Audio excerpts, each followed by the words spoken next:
Matthew? Our parents are planning to meet in another hour or so for the first time, right? But your parents are telling me that they haven't been able to get a hold of you all morning. And right now, they're really worried about where you are. That's why I'm texting you now. And I just tried giving you a call a few minutes ago, but you didn't even pick up. I hope that you're okay right now, and will be here in time for when our parents finally meet. Can you at least tell me where you are? I'm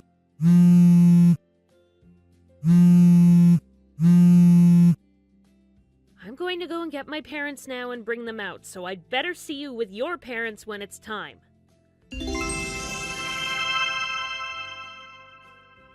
What's up?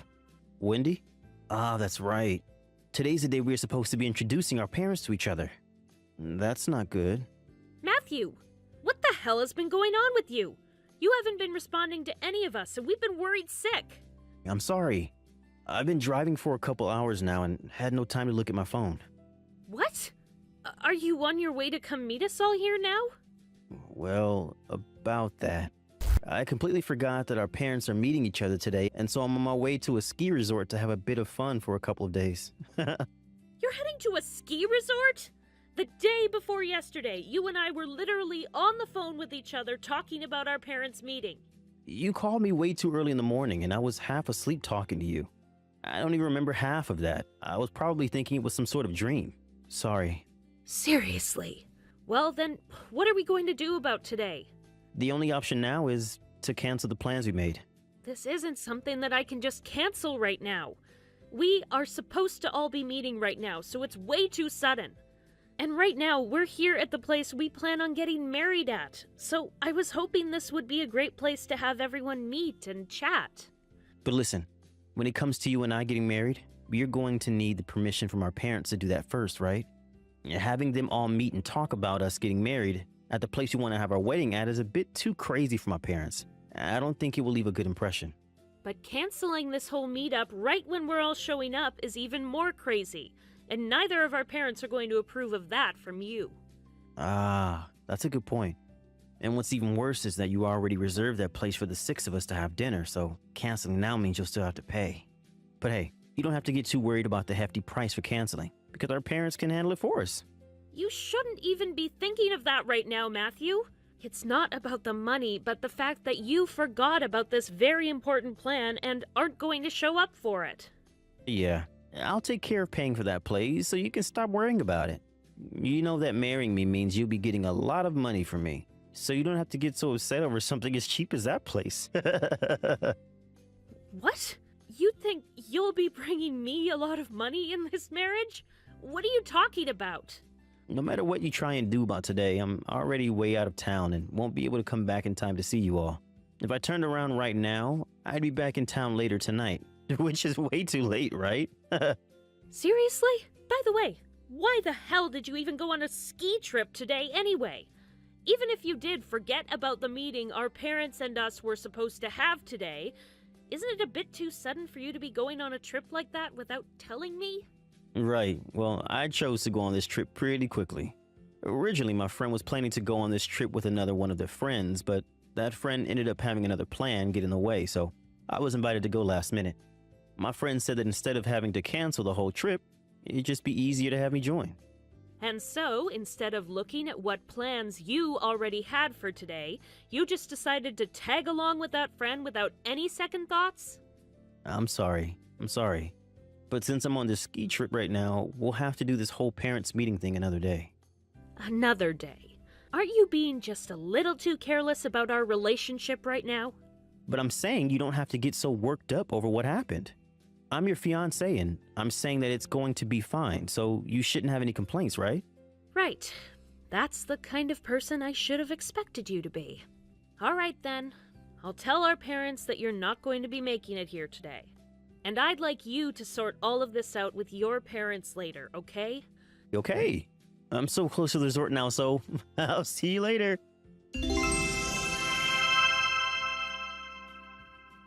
Hey, Wendy. Just because you had one date canceled on you, that doesn't mean you can keep complaining about it over and over again, okay? Emma? It's been a while. The last time I think the two of us talked with one another was years ago at our class reunion, just after we both turned 21, right? And what's this about having a date canceled? Just a second ago, I was talking with Matthew about that whole situation of yours.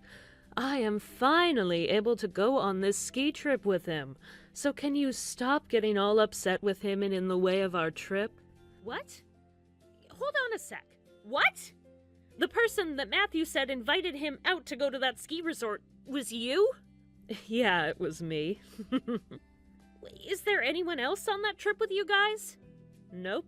It's just him and I sharing a room together at this ski resort. Huh? Well, you shouldn't be getting that upset about it, right? The two of us are just enjoying a little vacation together. Listen, Wendy, you need to be more careful about having Matthew on a leash like that. If you keep trying to hold him by your side all the time, he's only going to try harder to break free. It was just one date that he had to cancel on suddenly. And he only did that so he could go on a small trip with another woman. This isn't something to be so worked up over, and you should try to be a bit more lenient with him and his choices, okay? He even told me that he wants a more relaxed relationship. Today, he canceled on a date with me? Look at what you're doing. You're trying to pick at every word I say like some kind of maniac. We didn't have any plans to go out on a date today, though. We'd only planned on having our parents meet face-to-face at lunch today before we get married. Huh? Wait, are you really trying to restrain Matthew that much that you're willing to marry him and keep him all to yourself? Oh my God, you're already at the worst stage of being a greedy girlfriend. Whether you think I'm trying to restrain him or not, the only reason that we were supposed to have this meeting today is so our parents could see how happy we are together.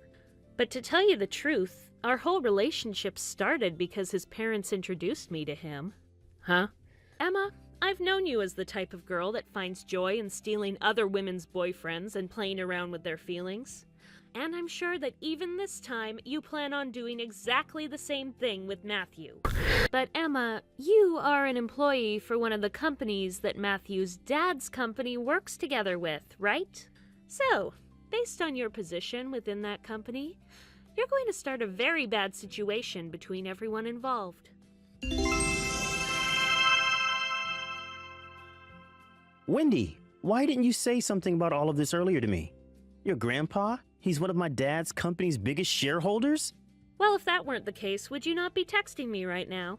I just assumed that because your dad only works as a factory floorman, my parents were leagues above yours, making me the far more powerful person in our relationship. So that's what all of that was about. A little while back, you said that me marrying you meant that I'd be getting a lot of your money. What you thought of our parents is the reason why you were saying that then. Not telling me about all of this before is ridiculous of you. Wait, why is that ridiculous of me? As your father's son, and the one expected to be taking over his company when he retires, you've been joining him at all of those meetings with his shareholders, right? And I know that you've already met my grandparents before. So you should have noticed my dad always sitting in on those meetings with your dad and the other shareholders, and gotten a pretty good idea of who my family is, right? Heck, I've even talked with you before about how your parents are pretty close to my grandpa, right? Huh?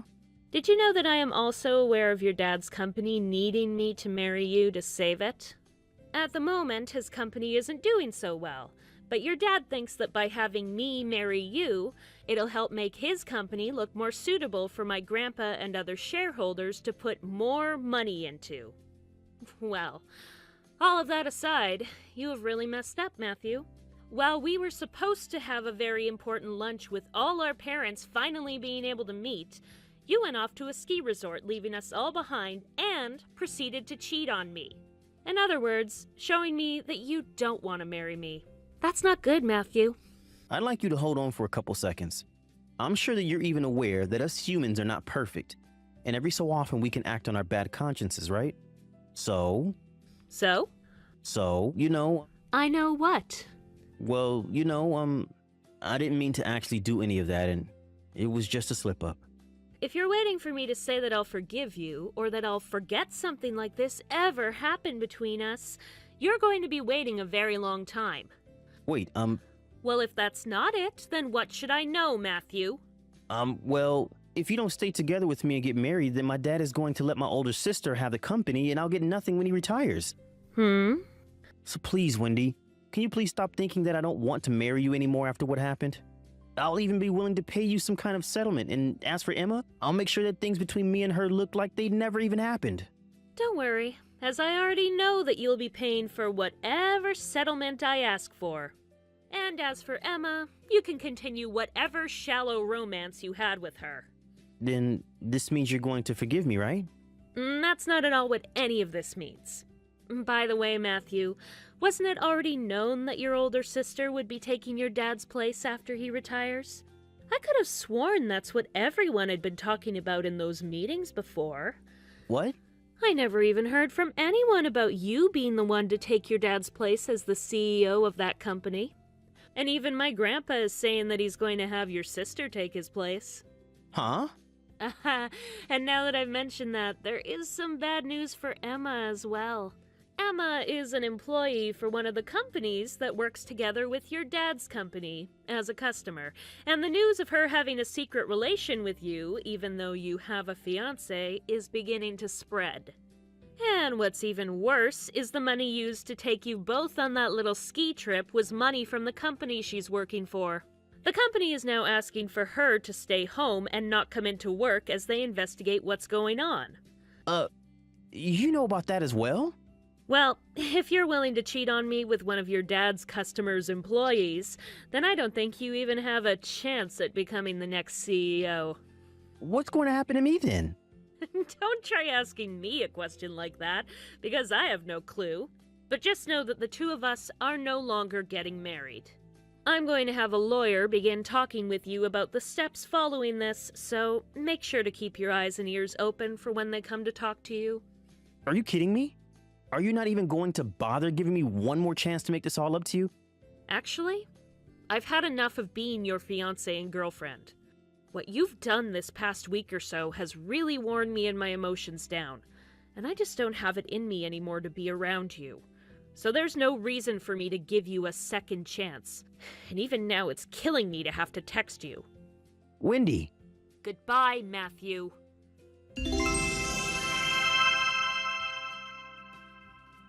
Why do I have to pay you any kind of settlement now? And not just that, but I'm going to have to be fired for what happened as well? I was really only wanting you to talk with my lawyer about this, Emma. I have to come face to face with you about this so that you know just how pissed off I am about everything. I'm sure that I already know all the details about you and Matthew as I've heard enough from him about it. But that trip you took with Matthew to the ski resort? You used money from the company you work for to pay for that whole trip, right? So, do you now see doing something like that as a good reason for your employer to fire you? Huh? What do you know about that? Normally, someone like me wouldn't know a thing about that, but I am in touch with both Matthew and his family, so I learn all kinds of things about what's going on within your guys' worlds. And after learning that Matthew had been cheating on me, there was no reason to not go searching for answers as to why and how it was all happening. What the heck? I know that I'm only watching all of this take place from outside, but getting upset at me for what you both did is not going to get you anywhere closer to being forgiven by your employer, or Matthew's family. And as for that settlement, that has nothing to do with me either, so I'm not even going to comment on it. What? That is all something you and Matthew need to talk about, right? You did things you're not supposed to do, with someone who is the son of a CEO your employer works with. Complaining to me about what's happened and what's going to happen will not change things for you, and is a bit annoying for me. Then if you're not the problem, you can at least help me. I have nothing to do with your problems now. I'm being asked to pay a settlement, but if I'm fired, I won't have the money to. Not having any kind of employment at this moment in my life where money matters most is just horrible. But what I've been trying to say is that you coming to me about all that isn't going to do you any good. I'm not even the one asking for your money right now. Because I believe that you did all of that with Matthew not knowing that he's been engaged to me. So please stop complaining to me. But I don't have any money. I seriously have no idea what I'm going to do now. For starters, Matthew's father's company and the factory that my dad works in still have a contract that they'll continue to hold, and my grandpa is still waiting to be the primary shareholder for his dad's company. And as for Matthew cheating on me and ruining any chance of getting married to me, we've decided to try our best to keep the whole situation private and out of as many ears as possible. And as for Matthew himself, he had to choose between being completely kicked out of his family or having to find work of his own from now on with no hopes of having anything to do with his dad's company. And in the end, he chose the latter. And as for the money he got for leaving his position within his dad's company, it was all given to me as a settlement. And when it comes to what happened after leaving his dad's company, his parents kicked him out of their house and had him moved into an apartment. Emma suffered pretty much the same fate as Matthew. However, instead, she didn't receive any money. Instead, she was fired from the company and had to use whatever money she had left to pay off the settlement to her ex-employers. This left her with a total of $0, and that was followed by her parents kicking her out of their house. After the two of them took so much damage after what they'd done, they both decided it'd be better to stay together rather than break up. So Matthew took Emma into his apartment to live together. However, that apartment was very old and the walls very thin. They always get into massive fights there about money and who messed up more, leading to lots of complaints from other tenants. It's only a matter of time until their landlord kicks them out of there, and they'll really have to start again with nothing. Thank you for watching and listening.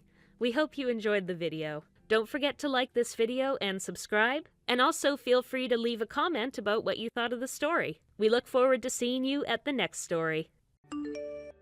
Hi, Carmen. Long time no see. It's me, Alice. It's been like 8 years since we last talked, right? Huh? Alice? Long time no see. You see, there's something important I need to tell you. I'm about to get married. Oh, is that so? Congratulations. Thanks. Why do you not sound like you're excited about it? Is there something wrong? I mean, an old friend of yours is about to get married. Aren't you happy to hear that? Oh, yeah, that's good news, I guess. Yep. I'm glad to see that you've cheered up. And is that all you had to say to me? Oh, that's right. Thanks for reminding me. Tell me your new address, Carmen. Why? I'm going to send you a wedding invitation. You live in the province now because of your husband's work, right? I'll mail it to you directly instead of to your parents' house. I'd prefer it if you just sent it to my parents' house instead. Huh? Why? But that would just be more work, wouldn't it? You see, there's a possibility that we're going to move again at any moment because of my work. It would be even more of a hassle if that happened, so I ask everyone to send stuff to my parents' house instead whenever they want to mail me something. You see, the post office already knows to send me mail that's directed to me whenever it's sent to my parents' house. Oh, is that so? All right, I'll just send it to your parents' house instead. Yep, thanks.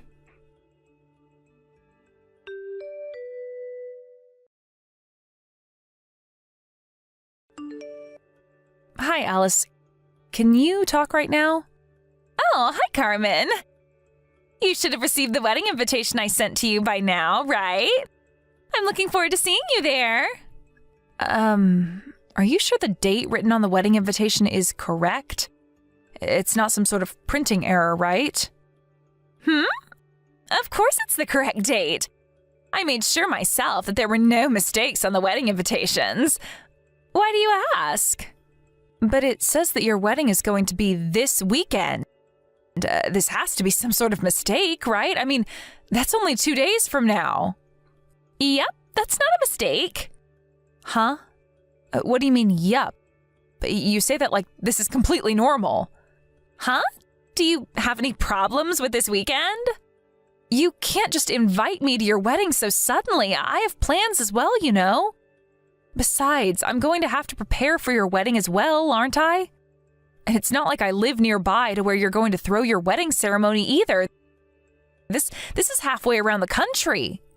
Huh? Are you trying to tell me that you're not going to celebrate my wedding this weekend? But I'm an old friend of yours. Listen here, Alice.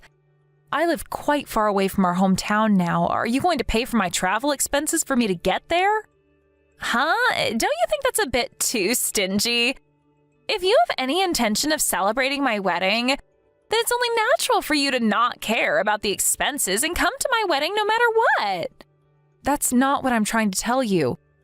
If I'm going to be going to your wedding, I'll have to prepare clothes and a wedding gift and stuff, right? You're going to make me do all of that in 2 days? Huh? And then prepare your clothes and a wedding gift then. 2 days should be more than enough time. No, it's not. I can't just get all of that prepared by this weekend. Besides, it's the polite thing to send out your wedding invitations at least 3 months before the wedding. What you're doing is ridiculous, Alice. Does your husband know that you're doing this? Come on, Carmen. We're old friends. There's no need to care about such details. I am asking you to come to my wedding, and all you need to do is show up. Just prepare what you have to prepare and come to my wedding this weekend, all right? You say that like it's so easy. I mean, Serena was delighted when she received the invitation and told me that she would come no matter what. Don't you think it would be a bit sad if she came, but you didn't? What? Serena said that? Hold on. You sent her the wedding invitations at the same time you did to me, right? Yep. You're the only one who's being so stubborn about this and complaining. What? She seriously didn't say anything about how the wedding ceremony was only 2 days away? I find that hard to believe. Are you accusing me of lying now? First you complain about having to come to my wedding, and now this? This isn't how you're supposed to treat an old friend, Carmen.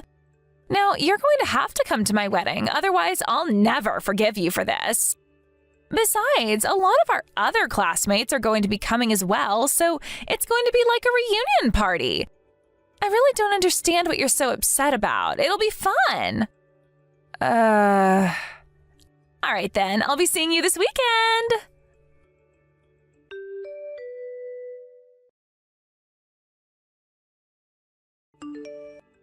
Hi, Serena. Can you talk right now? It's about Alice's wedding. Oh, Carmen. I was just about to contact you myself. Is it true that you replied to Alice's wedding invitation that you were delighted for the invitation and that you would come no matter what? You're seriously just going to ignore the fact that she sent these wedding invitations to us less than a week before her wedding? Huh? I never said anything like that. On the other hand, Alice told me that you were the one who was so excited for her wedding and would come no matter what. Huh? There's no way that's true. Besides, she says she's going to have her wedding this weekend, right? There's only 2 days left. This is completely unbelievable. Tell me about it. Wait, doesn't this mean that she just lied to the both of us? And to think that she got all mad when I accused her of being a liar. At that little... Wait, hold on. Oh my God, look at the weather forecast. Huh? What's the matter? It says on the TV that a blizzard is going to hit the region Alice's wedding is going to take place in on the exact day of Alice's wedding. And that there's a high probability that the transportation systems are going to be shut down. What? Really? It looks like that region is famous for experiencing heavy snowfall. And that snows of more than 2 meters happen regularly. Apparently there are multiple precautions in place for blizzards like this, but the reporter is saying that despite that, the trains are probably going to stop. What? Is her wedding ceremony even going to take place anymore? It's probably impossible now.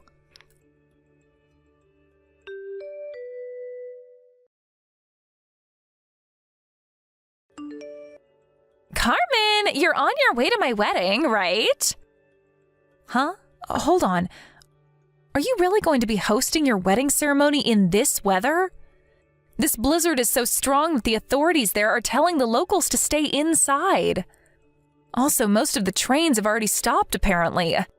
The weather forecast says that the region your wedding ceremony is going to take place in is going to experience over 2 meters of snowfall. Huh? I'm not going to let you not come to my wedding just because there's a snowstorm or something. Besides, you knew that the weather was going to be like this beforehand, right? Why didn't you get here the day before and sleep in a hotel or something? It really wasn't that difficult. Could you stop complaining when you didn't even bother to put in the hard work to make it to my wedding? I couldn't take a leave from my work, so it can't be helped. Huh? Why weren't you able to take a leave from work? That just means you're terrible at planning. What? But didn't you just send me a wedding invitation 2 days before the wedding ceremony was supposed to take place?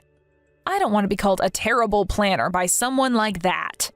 Besides, my office isn't going to just let me take a leave with only a day's notice to attend a friend's wedding.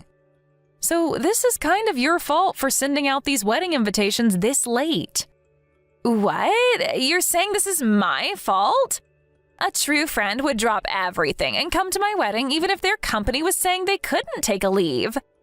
Besides, could you quit complaining so much? It's just 2 meters of snow. If you really are my friend, then you would come even if you had to crawl your way here. You say that, but sorry, Alice. I guess I'm just not willing to go that far for you. Besides, I already left my house and am on my way there. Let me ask you this again. Are you sure you're going to go through with your wedding? Even if I was miraculously able to make it, I get the feeling that the majority of your guests wouldn't be able to show up. Of course I'm going through with the wedding. If you have the time to complain like this, then hurry up and come already. Don't worry about the other guests, because I'll make sure myself that they'll come.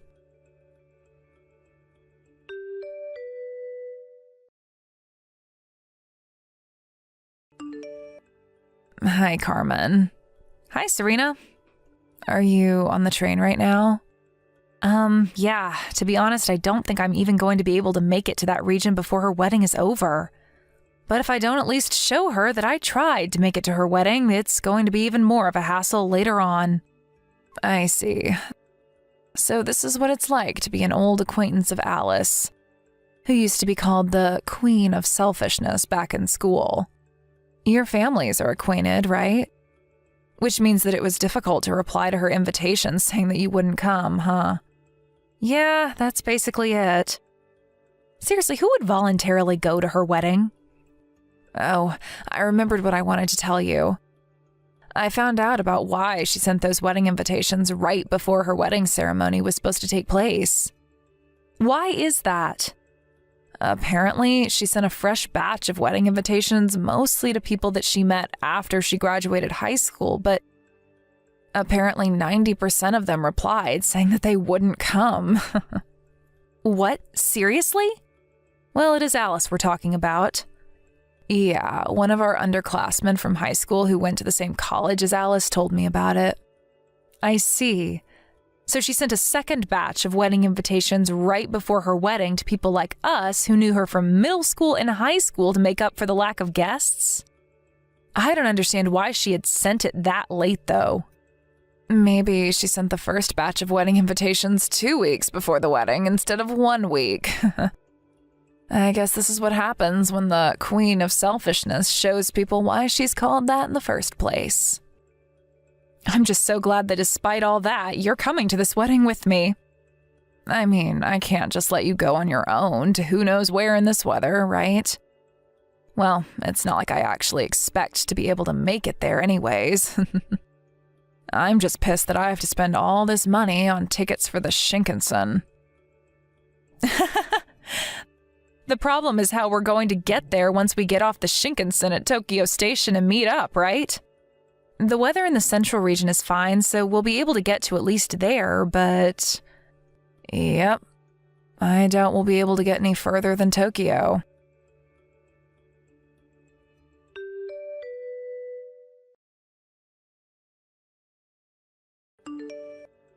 Carmen, you're on your way to my wedding like you said you were, right? I heard that Serena's almost at the wedding venue. Apparently she can't wait to see me in my wedding dress. But it looks like you sent Serena the exact same text, but with Carmen instead of Serena. We know that you're lying, Alice, because we're about to meet up at Tokyo Station. And to think that you acted all offended when I accused you of lying to me about Serena being excited for your wedding a few days earlier. Huh? Well, you see, I only needed to lie to you in the first place because you're such a disloyal friend. If you had just agreed to come to my wedding without complaining like that, I would have never had to lie to you. Yeah, whatever. It's not like I was surprised or anything. Anyways, did you forget that me and Serena were friends back in high school? You were trying to get us to come to your wedding by making it seem like the other person was excited for it, right? Yeah, but like I said, it's your fault for not wanting to come in the first place. Hold on, you guys are still in touch? Yeah. Not just that, though. Since our husbands are cousins, we ourselves are cousins-in-law now. Huh? Cousins-in-law? Anyways, I'm almost at Tokyo Station. See you later. Oh, make sure you come to the wedding like you promised, all right? I am not going to accept the excuse of, I wasn't able to come because of the weather.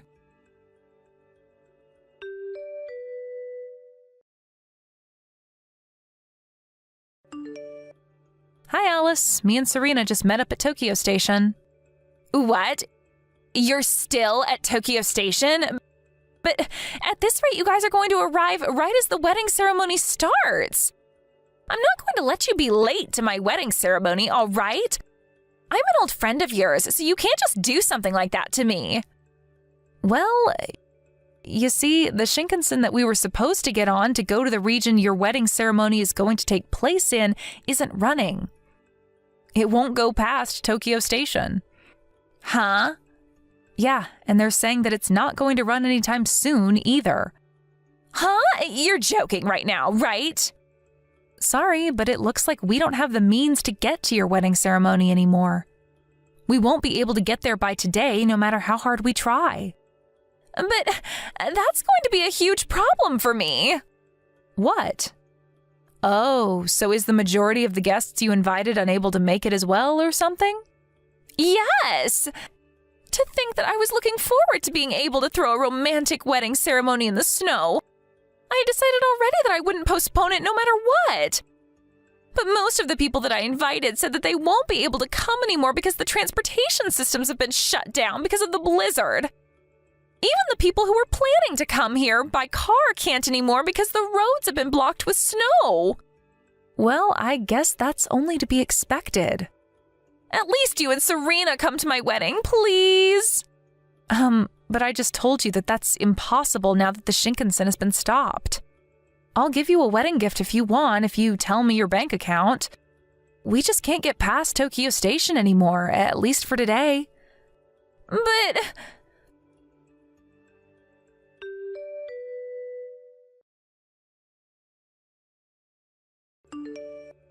Carmen, give me a wedding gift of 20,000 euros. Huh? This is your punishment for not celebrating my wedding in person. I'm an old friend of yours, aren't I? And yet you didn't come to my wedding? Sorry, but there's no way I'm giving you that much money for just a wedding gift. Besides, your marriage was canceled, right? I don't need to give you a wedding gift in the first place anymore. You didn't listen to what everyone else told you when they said to postpone the wedding, and forced the staff at the wedding venue to go through with it despite nobody being able to come because of the blizzard. You ruined yours and your husband's wedding. Even your fiance, who's basically a saint for being able to put up with your selfishness until now, finally lost patience with you. And in the end, it was decided that your marriage would be canceled. That's what happened, right? How do you know all that? You see, your parents told my parents all about it when they came to our house to apologize. Huh? What do you mean my parents went to apologize to your parents? You kept sending me these ridiculous texts, right? They came to apologize for that. I wasn't there since I went immediately to my current home after the Shinkansen at Tokyo Station was stopped, but I made an appearance through video chat. I told your parents that I was going to cut ties with you. You what? They just said that they understood my decision and that it couldn't be helped, and went home soon after that. Wait, hold on. But if you cut ties with me, I won't have any friends anymore. Just because we were friends back when we were kids doesn't mean that we're friends forever, Alice. Huh? Well then, goodbye. Like I said, this is the last you're going to hear from me.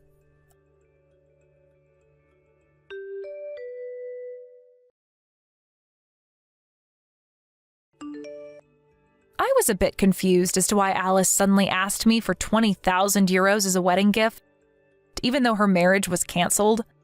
But apparently, Alice was made to pay for all of the wedding expenses. And she was planning on using the money that I was going to give her as a wedding gift to partly pay for it. She was planning on paying for the wedding expenses with the wedding gifts she was going to receive from her guests. But since almost nobody was able to come because of the blizzard, she never got this money and now needs to come up with several thousands of euros. Not only that, but the little amount she did receive as a wedding gift, she had to give back since the marriage was cancelled. That's why she asked me for the 20,000 euros, it seems. I told Alice's parents about how she was asking me for 20,000 euros, and of course, they were extremely furious with her. Apparently, they told her, "You're not allowed to get into a relationship until you get your head straight." And not long after that, she was sent to become a monk at a temple one of her parents' friends runs. Alice now has to get by without any smartphones or TVs, and apparently is forced to meditate for hours under a waterfall every day. Emily, you get out here at once. Huh? I want you out of here today, okay? Mom? I don't want you calling me your mom anymore, you moneyless idiot. Wait, what is going on all of a sudden? Can you please give me an explanation as to why I need to be the one to leave this house now? Do you not have any memory of what might have caused this? Well, no, actually I don't. I don't even know what your reason is for calling me moneyless now either. This is the reason why you are poor. Why are you calling me poor this time around? Well, how about you calm down a little bit and stop calling me things like that? Then you and I can talk about what's gone and upset you. I took a look at the amount of money you have in that account, and after seeing what I saw, I have no reason to be calming down. You were taking a look at the money in my account? There was a checkbook on the living room table. Huh? The living room, wait. Are you kidding me, Diana? You've gone out and made another duplicate key to let yourself into our house without asking us? Could you please stop it with that reckless crap already? I've had enough of it now. You live over an hour away from our place as well, so how much free time do you have on your hands to be doing this all the time? Who the hell cares about something like that right now? Only $100 in your account? Excuse me, $100 in my account? What the hell does this mean? You're supposed to be working for one of the largest companies in America, and all you have in your account is $100? Don't tell me that this is all that remains from your compulsive spending. When Brad brought you over to my house saying that he really wanted to marry you, I heard from you that you're working for that huge conglomerate, and that's why I allowed you to be his wife. But now that the lid's been opened on your life, I can see that all you have left this month is $100. Tell me what the hell this is about right now. You lied to me about how you're not able to make squat in terms of income. You divorce my son right now and then get the hell out of his house. Well, before we get any further, let me tell you this. I have no idea what checkbook of mine you're talking about, as I don't remember having only $100 left in my bank account. And because of that, your reason for wanting me to divorce Brad and move out of the house is not going to work for me. Are you telling me that the things I saw with my own eyes just now are all false? I don't ever remember me leaving out a checkbook in the living room either, so that's another reason for me doubting you. But that's not even the main problem here. Ugh! Who the hell do you think you are? Freaking moneyless witch! Low-life whore! Overspending idiot! You have no right saying any of those things about me. I feel so bad for my little boy having been fooled by a witch like you. I'm going to get you both to divorce one way or another.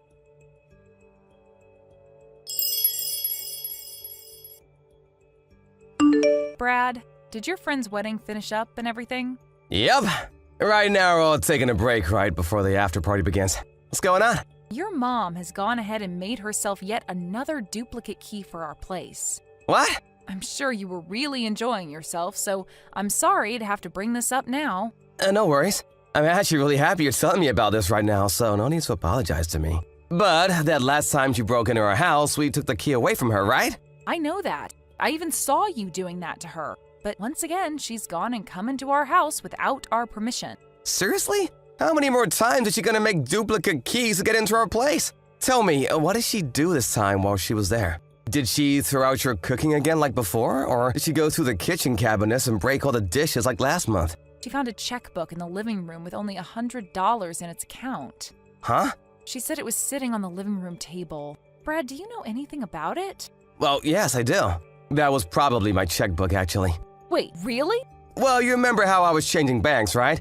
During that time, I had to transfer pretty much all my money from my old account into a new one. So, in order to not have the old account close on me yet, I left $100 in there so that the bank wouldn't get upset with me. And well, in this day and age, we don't really need checkbooks anymore, right? So I must have just set it down there on the table and forgot about it. I see. That's why that old account only has $100 left in it. That's right.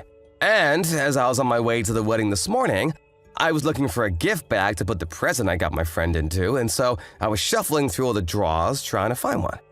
And well, while that was going on, I happened to actually find that older checkbook, and that's probably why I ended up putting it on the table and never placed it back into the drawer. I was in a hurry, right? So I just left it there then. Now things are starting to make sense. I was wondering why I would have even pulled that old checkbook out in the first place, and now I remember what happened with it. See, I kind of get it now. Right now, I'm still on my way home from the business trip I've been on, so I haven't had any way of telling what all happened within the house while your mom was there. I'm sorry that leaving the checkbook out like that caused so much trouble for you. I'll talk with my mom about this. Yes, please do. Hold on a second. What's up? With what's happened here, don't you think we can use it to our advantage? What do you mean by that? Remember the last time my mom came in by herself with that duplicate key she made, and we talked about how horrible that was for us? You're talking about that conversation? Yep. I was actually being serious about all I was saying, so what'd you think? Good point. If you really are all right with going through with something like that, then by all means, let's do it. Well, there we go then. I know this is only going to cause a bit more trouble for you, so please forgive me for the time being. No worries, Brad. I trust that you'll be able to handle this for us. Thank you. And we're both back at the house? Let's get our brains together and perfect our plan. All right.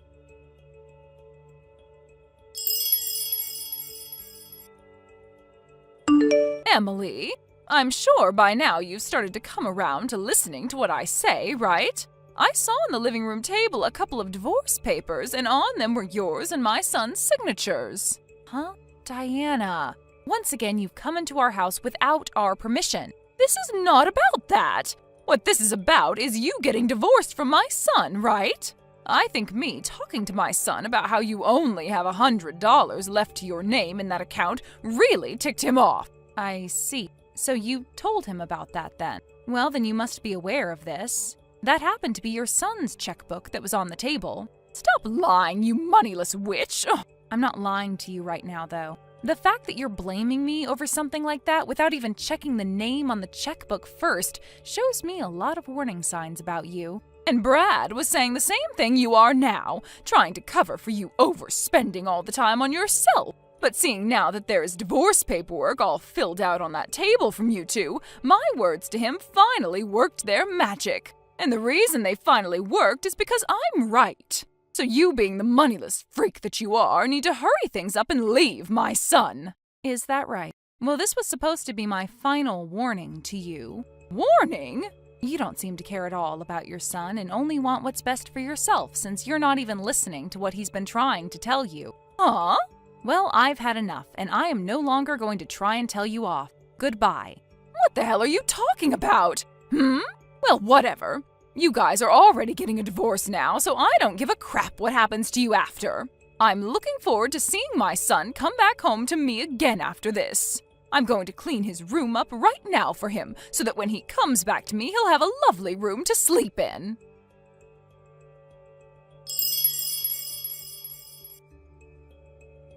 Emily, I just finished work. Good work today. I took a look at those screenshots you sent me of that conversation with my mom. I guess she really isn't listening to either of us, just as we thought she'd do. Seems that way. I was really trying to give her one last chance by telling her the truth straight up, but I guess she doesn't even trust my word. She has been that way for decades now, but I guess even time couldn't fix it for her. If anything, it's only made her worse, to the point that even I can't handle it anymore. Brad, are you going to be okay? Hmm? I understand what's going to happen here, but she is your mom, right? Are you really sure that you're okay with what we're about to do? Yep.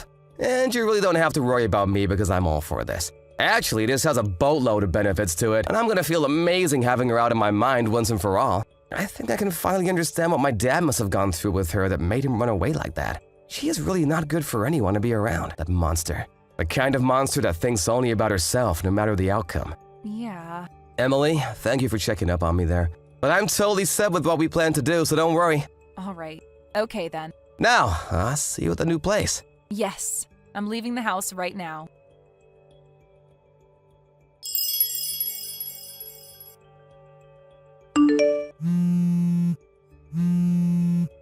Emily, what the hell is going on here?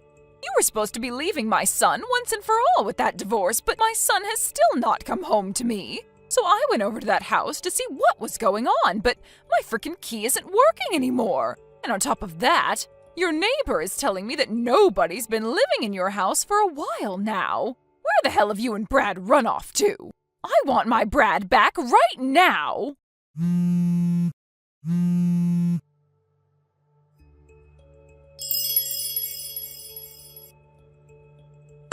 Mom, you stop texting Emily about everything right now. Brad? Where are you right now? You have left that witch already, so hurry up and come home to me. I want the two of us to start living happily together again, just like we had been doing years ago. Happily, huh? Mom, was there ever a time you and I lived happily together? What are you trying to say? You and I were able to live together for a very long time, right? Even when your dad ran away, you stayed right by my side the whole way. And if it wasn't for me doing that, Dad would have never been able to set himself free. Huh? I know about who I am to you.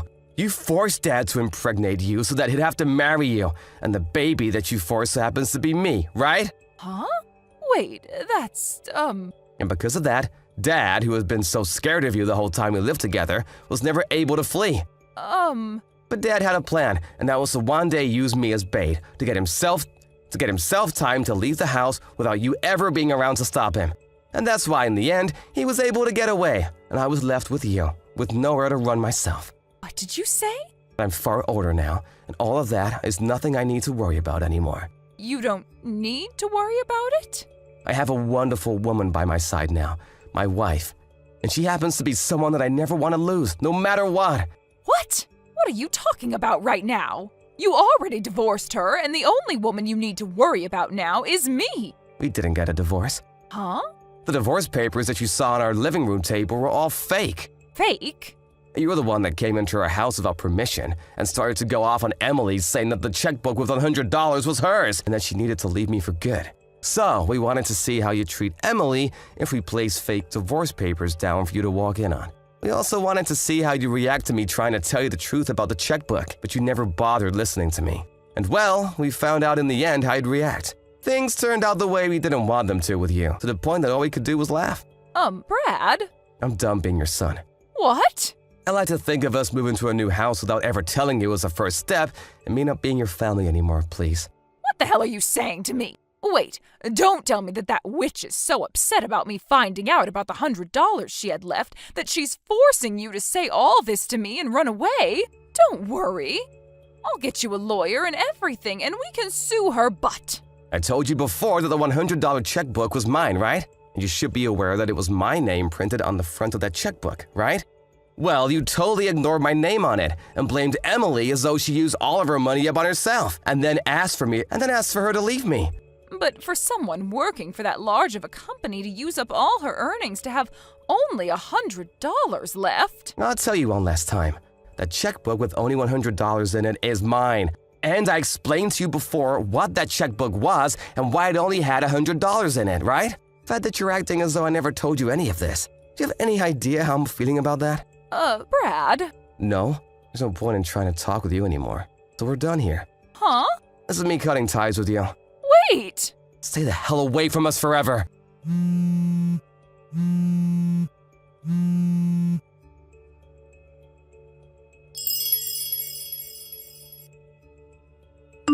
Right after Brad said goodbye to his mom, we both went ahead and changed our phone numbers. But of course, that wasn't going to be enough for us, and so we went and spoke to the rest of the family and told them that we wanted nothing to do with her anymore, which they all agreed with. And after we felt secure that she wouldn't ever be able to find us, Brad started trying to get in touch with his dad again, who apparently moved to England. There he happened to open a store of his own, which he's running.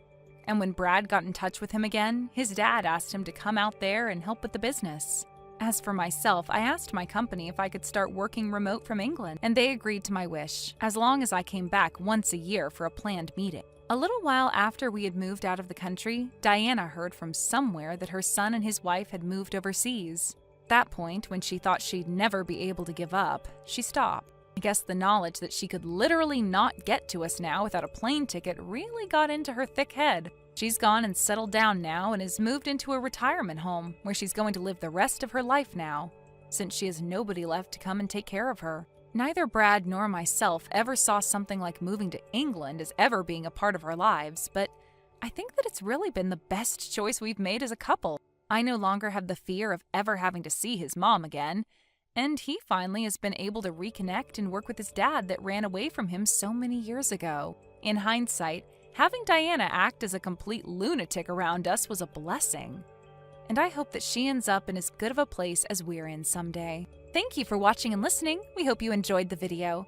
Don't forget to like this video and subscribe. Also, feel free to leave a comment about what you thought of the story. We look forward to seeing you at the next story. Hey, you there, Travis? You should still be at the office about now, right? I have some work I want you to finish up by today. I put all the data into the cloud file. Start on it as soon as you're back at your desk. You got that? Yes, sir, Mr. Johnson. But to be honest, it's kind of hard for me to accept that assignment, sir. I'm already set to head straight home today. I mentioned it yesterday about not being able to work late today. Are you serious? You already finished work? Well, that's all out the window. Sorry, work comes before play. Just get it done, Travis. Got that? What's more important to you? Your career? Or some video games waiting for you at home? Get to work! The work I just assigned you involves the president's meeting set for tomorrow morning. If you don't get this done, it will certainly affect your career. Wasn't that the presentation documents that the section chief assigned to you? I was there during the meeting. Don't you remember? Yeah, well, I'm sorry to say that both me and the chief have already left for the day, so that leaves you to take care of things. Really?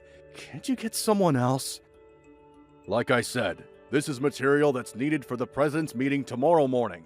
I don't have to tell you how important that meeting is now, do I? Besides, there's nobody left at the office now. Except you, of course. If you don't get this done by tonight, and I'm telling you, Travis, your future is sure going to look bleak as hell. I don't know how much longer I can bear this. Do you realize that I've been working overtime until midnight for the last 2 months? There were even days I ended up working all night and continued throughout the next day. Yeah? So what? Everyone does overtime on occasion. You're not the only one. It's just that I've really reached my limit. I don't know how much longer I can continue. Come on, Travis. You're not a kid anymore. What's with the victim mentality?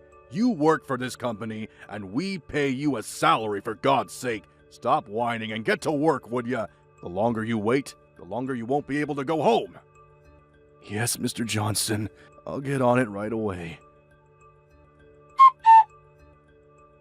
Hey, Travis. I know you're working overtime again tonight, but I had to talk to you. Oh, hey, Sandy. Yeah, can you believe it? Is your boss forcing work on you again? You keep this up and you'll get burned out sooner or later. This can't last. Yeah, well, I just can't seem to get out of it.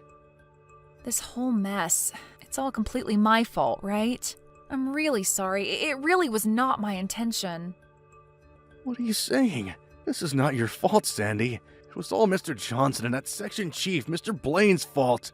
They should never have hit on you like that. Yeah, well, I suppose so, but You reported them to HR, and after a while, the top brass reprimanded them for how they were treating their staff members.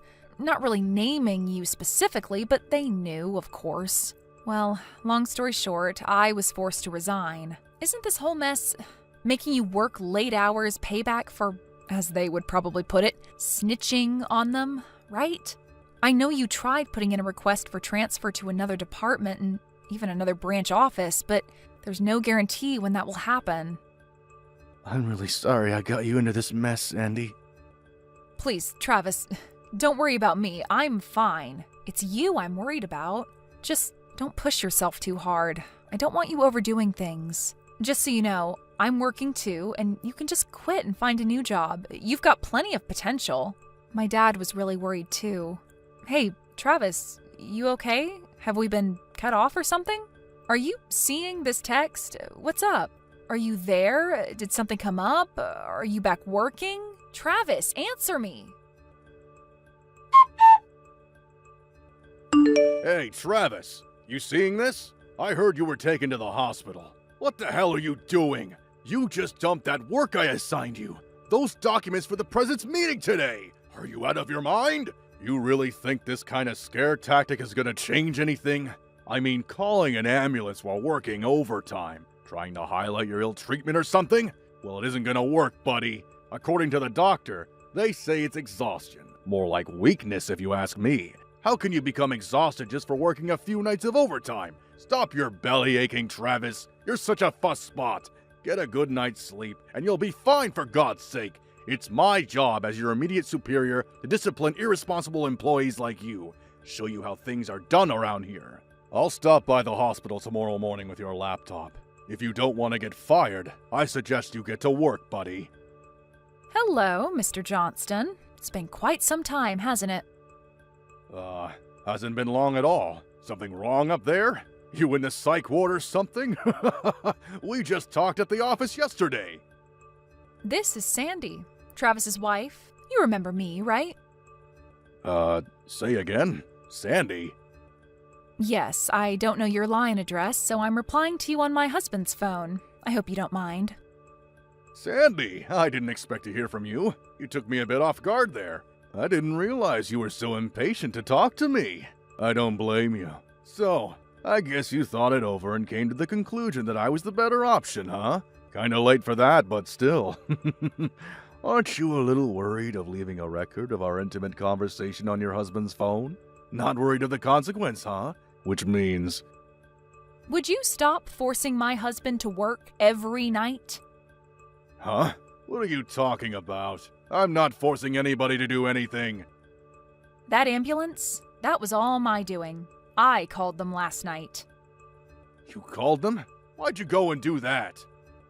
I was conversing with him through line last night when it suddenly went dead. I couldn't get a response from him after that. I was extremely worried.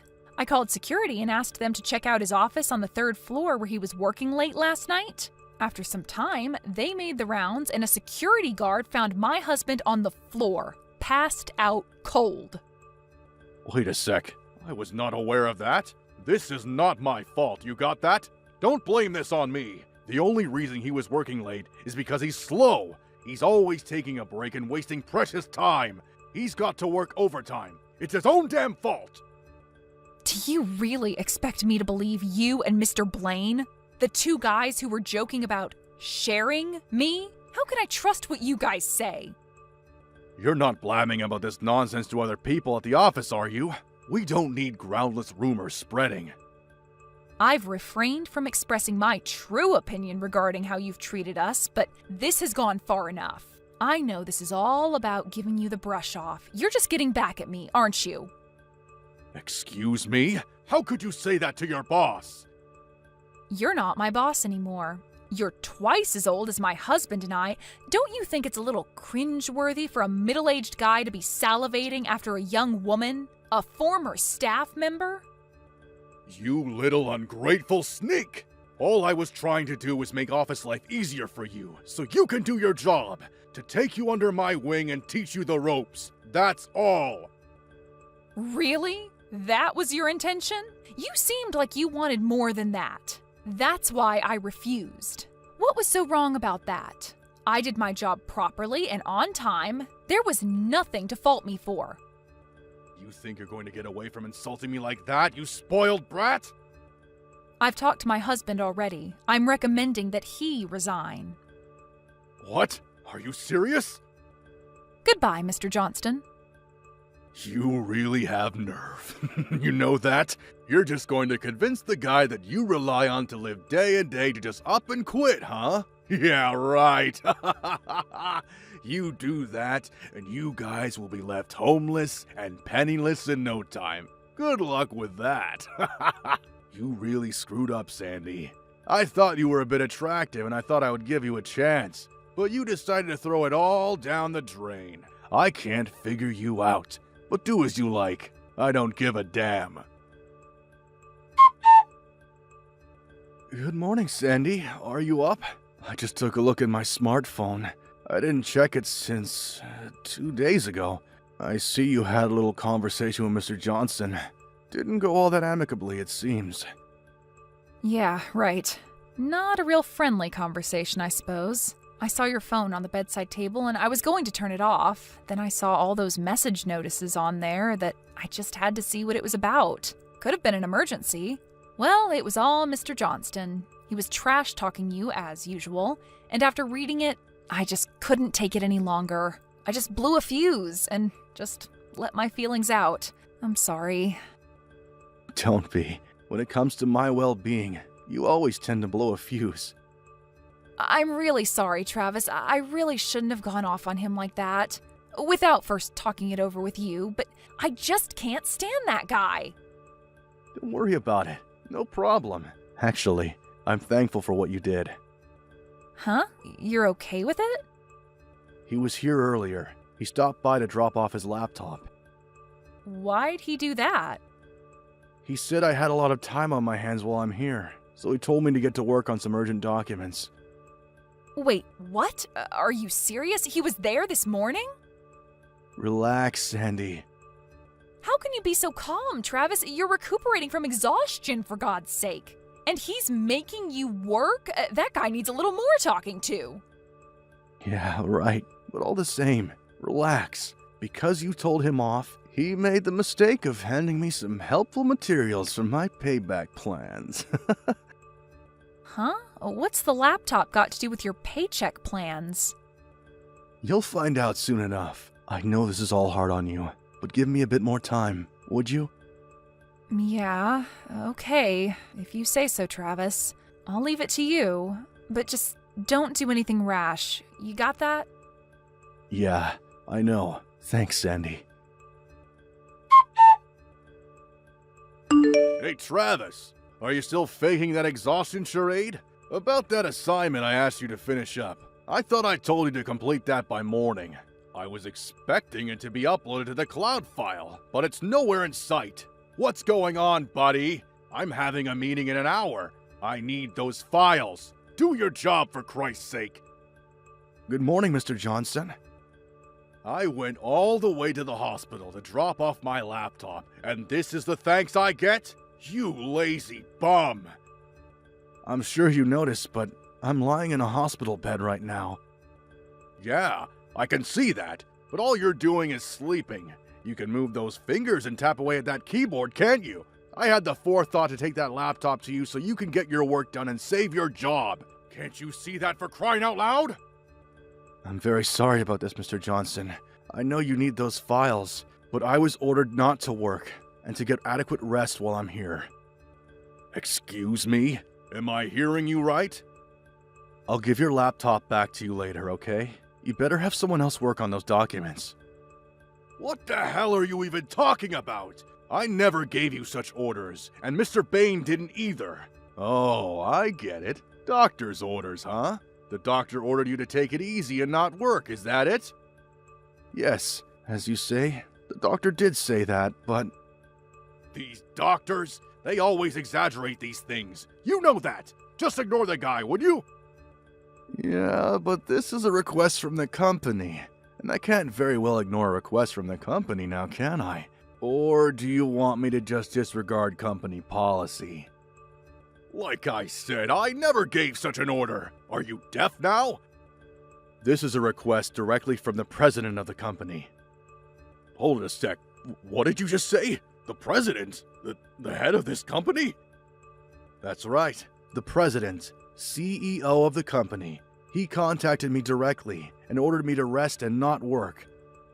Why in God's name would he do that? Why are you even connected to him? You're just a lowly staff member. Why would he even be aware of your presence? It was that laptop you brought me. Yours, wasn't it? Excuse me? The laptop I brought you? I have no idea what you're getting at, buddy. I'm sure you know, but about 10 days ago, the company set up a special online hotline that allows staff members to add comments directly to the president of the company. Don't tell me you went ahead and... Yep, that's right. I put in a comment. That laptop you brought me was already registered to the hotline, so all I did was include my name, employee ID number, and my comment. Darn it! I thought I put a lock on that site. Back when the special online hotline was established, I was pretty out of it, working every night till quite late. I wasn't really in the frame of mind to be checking the details of the site. I had no idea that you could converse directly with the company president about whatever topic seemed important, whether it be grievances about the kind of coffee in the staff lounge to unfair work environments. But once I was able to recuperate in the hospital, and as you say, have a lot of time on my hands, I was able to think straight and check the details of the hotline. Thanks to you, one thing led to another, and I was able to contact the president directly. Are you friggin' serious? As this is the case, I have decided to resign from the company. What? You're quitting? Yes, I sent my resignation letter directly to the president himself. Wait, you sent your resignation directly to the company president? Yes, that's right. He discouraged me from resigning, but I had already made up my mind. So, why the hell do you have to resign? My uncle owns a small company, and he offered me a job there, and I decided to accept. I decided on resigning and taking this new job, mostly because my wife urged me to do so, and the new job seemed a lot more interesting. Interesting? So this job you got now, it's not very interesting to you, huh? No, it's not. I gradually lost interest in the job. There was zero motivation or any sense of purpose in the work I was doing. So that's how you felt about this job? Are you making fun of our work here? No, not at all. It's just the motivating factor of the job, that's all. First, the senior management I'm supposed to respect and learn from try to seduce my wife. Then I try to help my wife by reporting it, and you guys enact revenge by making me work overtime day in and day out, until I ended up in the hospital. Let me ask you this. Would you want to work in a company like that? I'm pretty sure I know what the answer would be. That all depends on you. It depends on if you have the guts and perseverance to make it through the rigorous demand of being a marketing manager. Clearly, you don't have what it takes. Well, if that's the case, show the other staff members that you have what it takes as an example to others. Do your own work for a change. Instead of just talking, giving orders, I urge you to put the work in yourself. Until you do that, none of your staff will ever respect you. Shut your damn little trap, you little smart mouth! How can you talk to me like that? As for me, I'm going to use up all my remaining paid holidays I wasn't able to use and resign. I think I'll rest up a bit before starting my new job. Oh yeah, almost forgot. I just talked to my lawyer. I'm planning to demand compensation from both you and the chief manager, Mr. Bain. So expect a letter from him in the near future. Compensation? Are you serious? Very serious. Like I said, my lawyer will contact you from now on, so I probably won't be seeing you again. Hold it a second, Travis. You can't do this! I can, and I will. Talk to my lawyer. It's been a pleasure working for you, Mr. Johnson. Goodbye. Well, after that conversation, Mr. Johnson and the chief manager came barging into the hospital demanding to see me, but were chased off by the staff. They made such a racket that the hospital even threatened to call the police. As they were leaving, Mr. Johnson shouted towards my room, "The president can shove it!" or something to that effect. But as luck will have it, the president himself was visiting me right at that time and heard the whole thing. He was furious and rushed out to confront them in the hallway. Sandy was there too, and she said those two guys were as white as a sheet.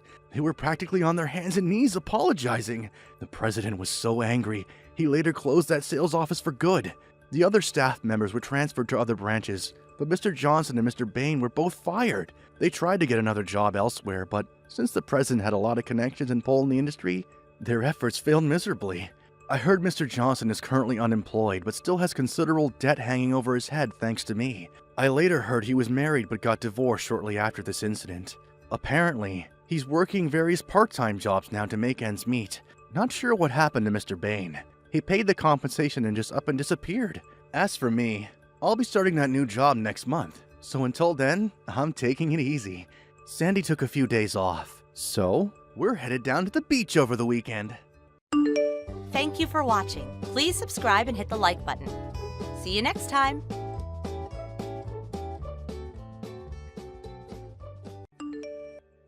Hey, Emily, pick up, would you? Are you out of your mind? What the hell did you do?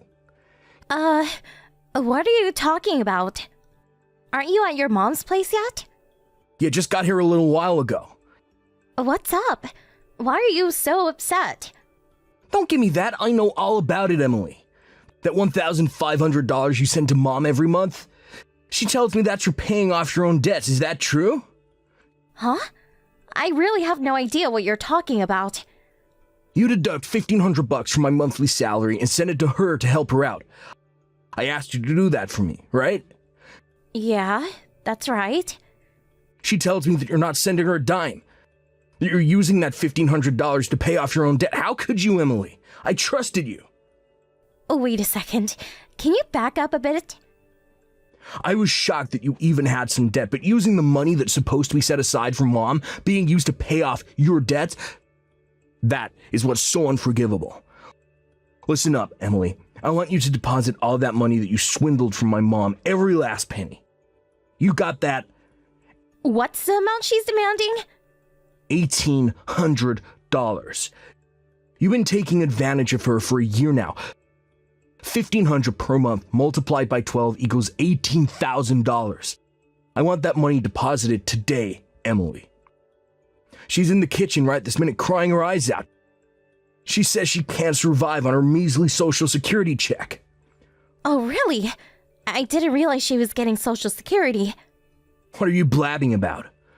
I said I didn't know she was getting retirement benefits. Of course, why wouldn't she? She's over 65 and is entitled to receive federal benefits. Oh, I didn't know that. I'm not texting you to talk about her social benefit program. This is about her monthly support that you were supposed to be sending her. For your information, I've been depositing $1,500 at the end of every month. I've never missed a payment. And about this debt she says I have no financial obligations, at least that I know of. But Mom just said...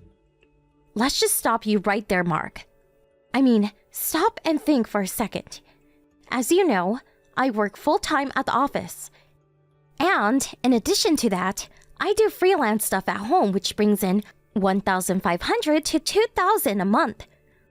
Which means I bring in a total of $4,000 or more every month. Do I really have to go into debt? Yeah, I know all about that. I told her that. She said that's BS. You made all that up. Excuse me? She's sure you haven't deposited a dime. You probably have huge debt way over what you bring in. That's what she said. And I believe Mom. She wouldn't lie to me. I can't believe this has been going on for a year. You really pulled the wool over my eyes. I always knew you had this mommy complex, but didn't realize it was so bad. Huh? I beg your pardon? You see me every day, for God's sake. You interact with me. We live together. Then you visit your mom for one day and now I'm Darth Vader? Your mom's always been pretty coercive. Coercive? How could you say that about my mom, Emily? Why don't you just ask to see her bank book? I'm sure this whole misunderstanding will be cleared up. That's Mom's personal stuff. I can't just look at it without her permission. Oh, yeah? Okay, if you say so. But I'll say it again.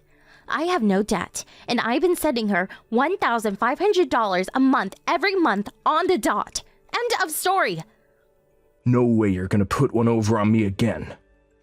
This is going nowhere. let's just chill out a little and talk about this later. I recommend that you take that time to get your act together.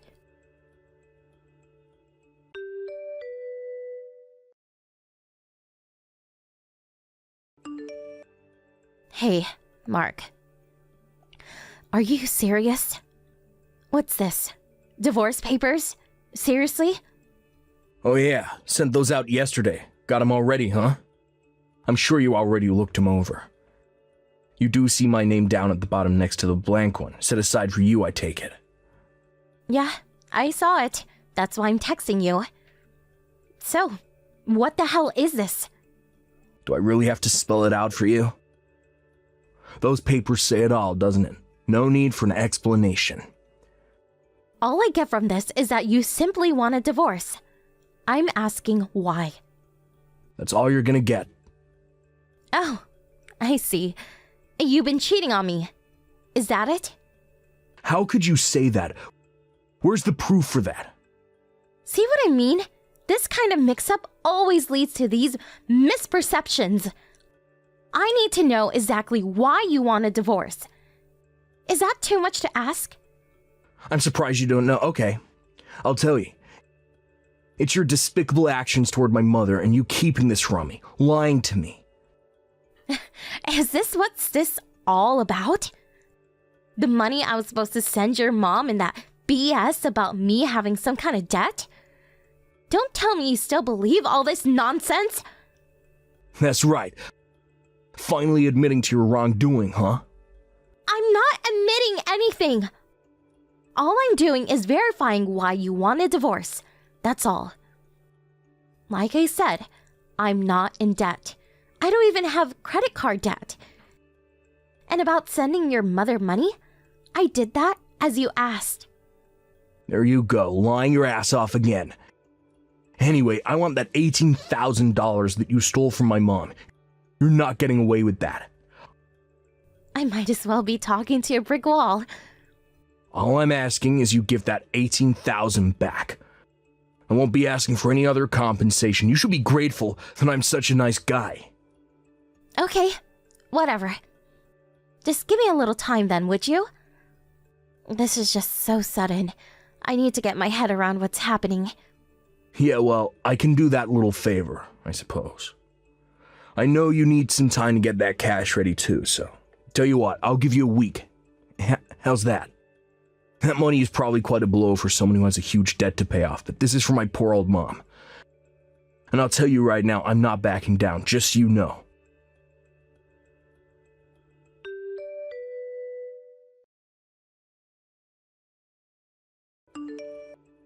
Hey Mark, are you there? Is it true that you quit your job? Hey Emily, today's the deadline, wasn't it? Make sure you deposit that $18,000 into Mom's bank account by the end of the day. You got that? Before I do that, I need some answers. I haven't seen you in a while. You apparently haven't come home. Seems you packed all your stuff and moved out when I was at the office. Yeah, the condo's in your name, so when we split, I'm the one who has to move out. I took the initiative. I was worried about Mom living here all alone, too. Figured it would be an opportune time to come back home. Sooner the better, right? Is that why you quit your job? Yeah. They refused my request to move to another office nearby, and this 4-hour commute was really getting to me. Luckily, there's a job opening near my mom's place, so I'm gonna get a job there. You've been pretty busy, I see. Why do you even know about me quitting? Who told you? I haven't told anyone yet. It was a Thanksgiving weekend and you didn't come home. And I was just wondering where you had disappeared to. So I called your office to check if you were there. They told me you came to the office 2 or 3 days ago and submitted your resignation. They also told me you had a bunch of paid holidays left, and so you used that and quit early. Well, that's a relief. No hassle of having to explain everything to you. That's the story. Do you finally understand the strong devotion toward my mother? Devotion, huh? Sounds more like an abnormal obsession. Pardon me? There's another question I had. Are you going to continue paying that $1,500 to your mom out of your own pocket? Yeah, that's how it's gonna play out, I suppose. I wouldn't ask my ex-wife to pay it now, would I? I see. I just wanted to verify that. I'll submit the divorce papers by the end of the day. Oh yeah, great. Oh yeah, and have that $18,000 in the account by the end of the day. Got that? Goodbye, Mark.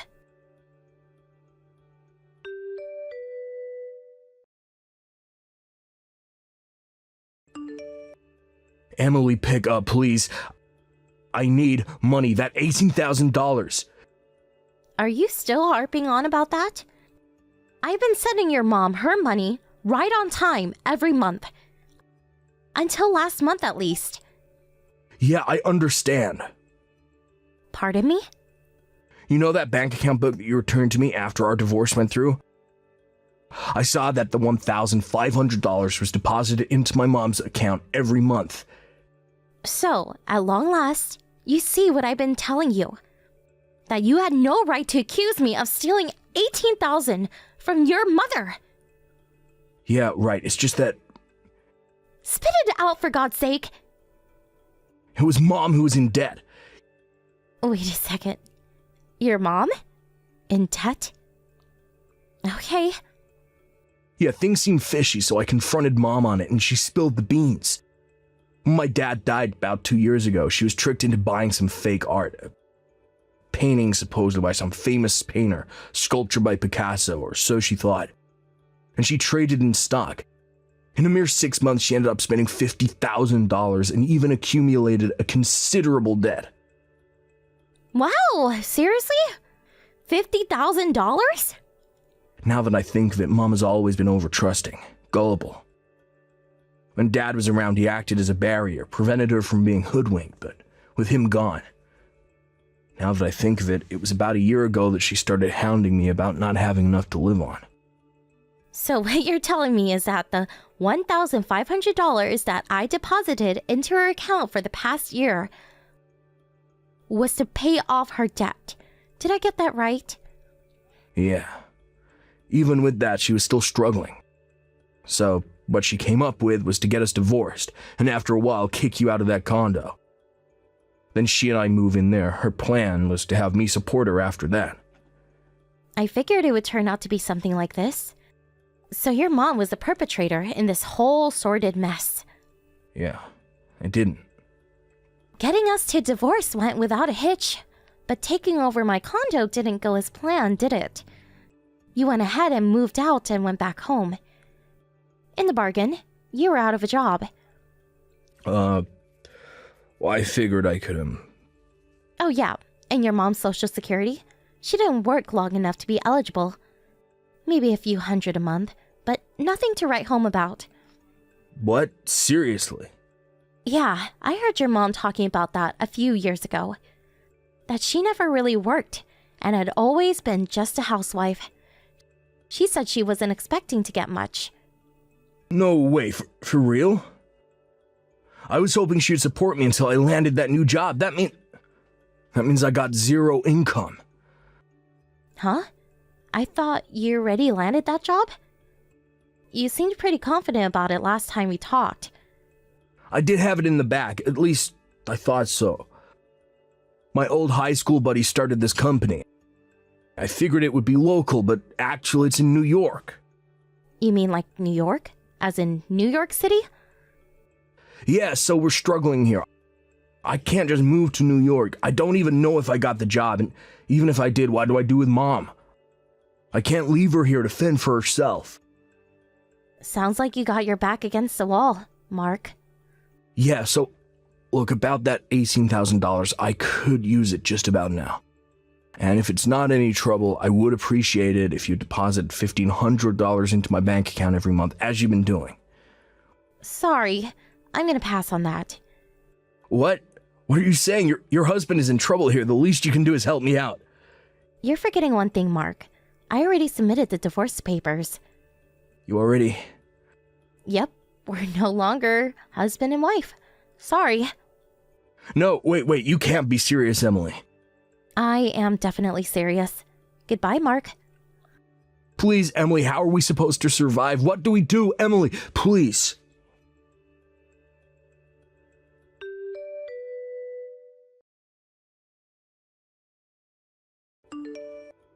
Mark and his mother came to my condo a few days later. I guess they figured if they rushed over here with the marriage papers, I would sign it. And we would be husband and wife again. So confident were they that they even brought all their luggage with them. But, unbeknownst to them, I had already moved away. As nobody opened the door, they proceeded to go on strike and shouting stuff like, "Let us stay," "Support your family," "Stop husband abuse," absurd nonsense like that. This obviously caused considerable disturbance to the neighbors, and eventually the police were called. That's when they found out I had already moved out, which left them dumbfounded, as you can imagine. In addition, they loaded all their stuff into a taxi and came all the way here. It's like a 3-hour drive. They were apparently left penniless, and some relatives had to come and pick them up. I bet it was pretty embarrassing for the both of them.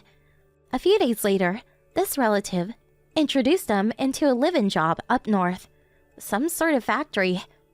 Last I heard, they were working their butts off, day in and day out, to pay off the debt that his mom had accumulated. Hey, Monica, long time no see. I've got an important announcement. You see, I'm getting married.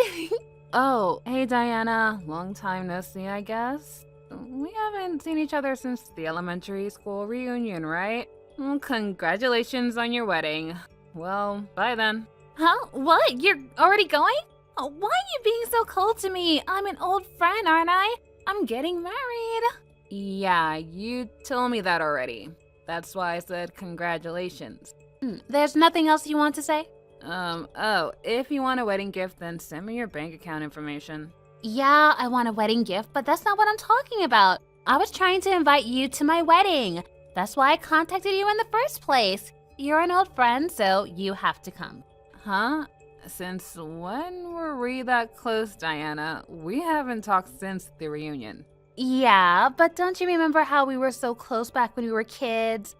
I know we went different ways after that, but we're still friends, right? You're happy for the invitation, right?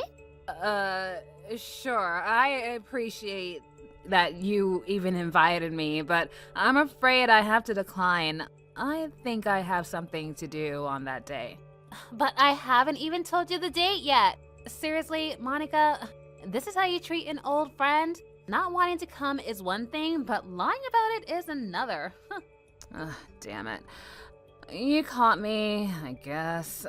Yeah, I don't want to come to the wedding, so could we just end the conversation already? What is with you? Ugh, I won't invite you to the wedding if you give me that attitude. Oh, what a shame to think that my fiance's friends are all pilots, doctors, lawyers, or other such people with high income professions. I know you're not very popular with the guys, so it would have been a great opportunity for you. It's about time we got married, Monica. You better find a husband soon as well. Oh, is that so? Well, thanks for your consideration, but I'm not interested. What a waste of an opportunity, right? I'm not going to invite you, even if you change your mind now. Wait, what? You're not interested? But I'm sure at least one of them will be interested in you, Monica. Didn't you hear me say that they all have high income professions? Yes, I heard you the first time. I'm just not interested, so could you just leave me alone already? What? How could you not be interested? Fine, I'm seriously not going to invite you now since you've given me this attitude. Even if you change your mind, it's too late now, Monica. I'm so glad I didn't have to go through the trouble of turning down your offer. But since I've known you since childhood, you're probably still going to send me an invitation, right? Just know that even if you send me one, I'm not going to reply. So just think that I'm not coming, okay? Wait, Monica? But it's your old friend's wedding. What do you mean? It's fine if I don't invite you.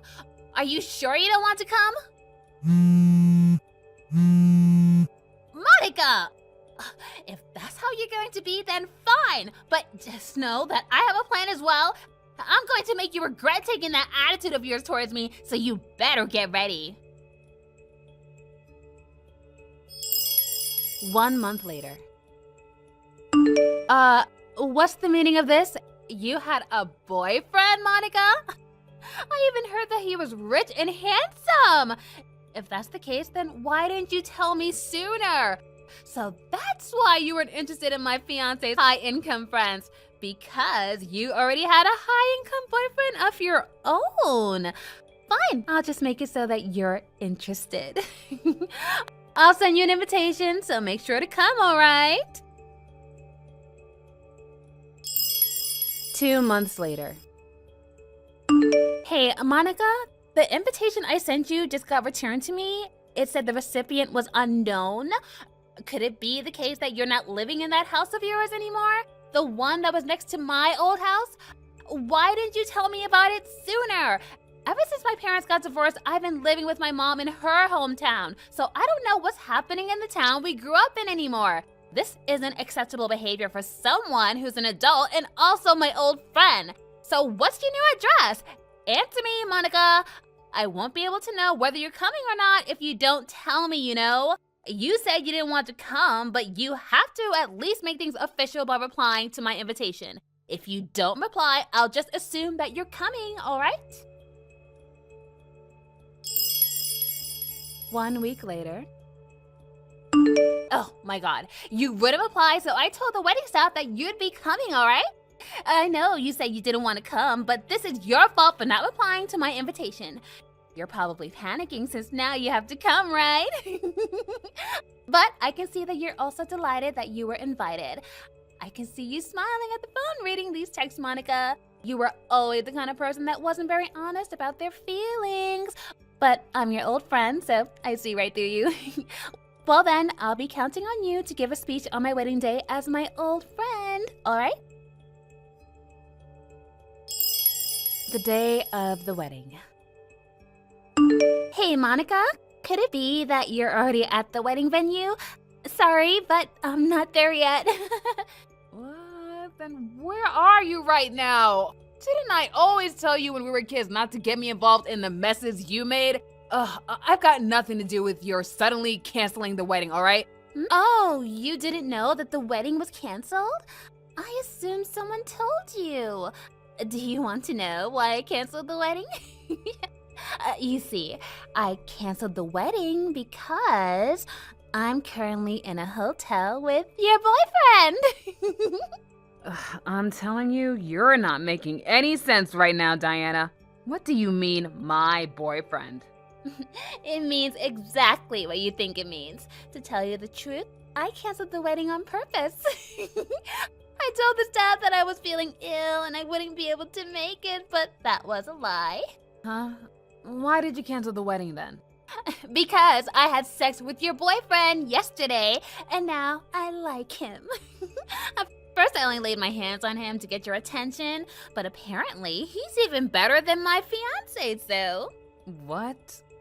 What have you been talking about this whole time?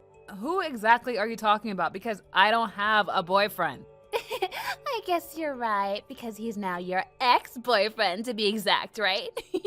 He broke up with you 3 or 4 months ago, saying that he found another woman, right? Huh? What? No, not really. I don't remember breaking up with anyone 3 or 4 months ago. Huh? But he told me himself that he broke up with you.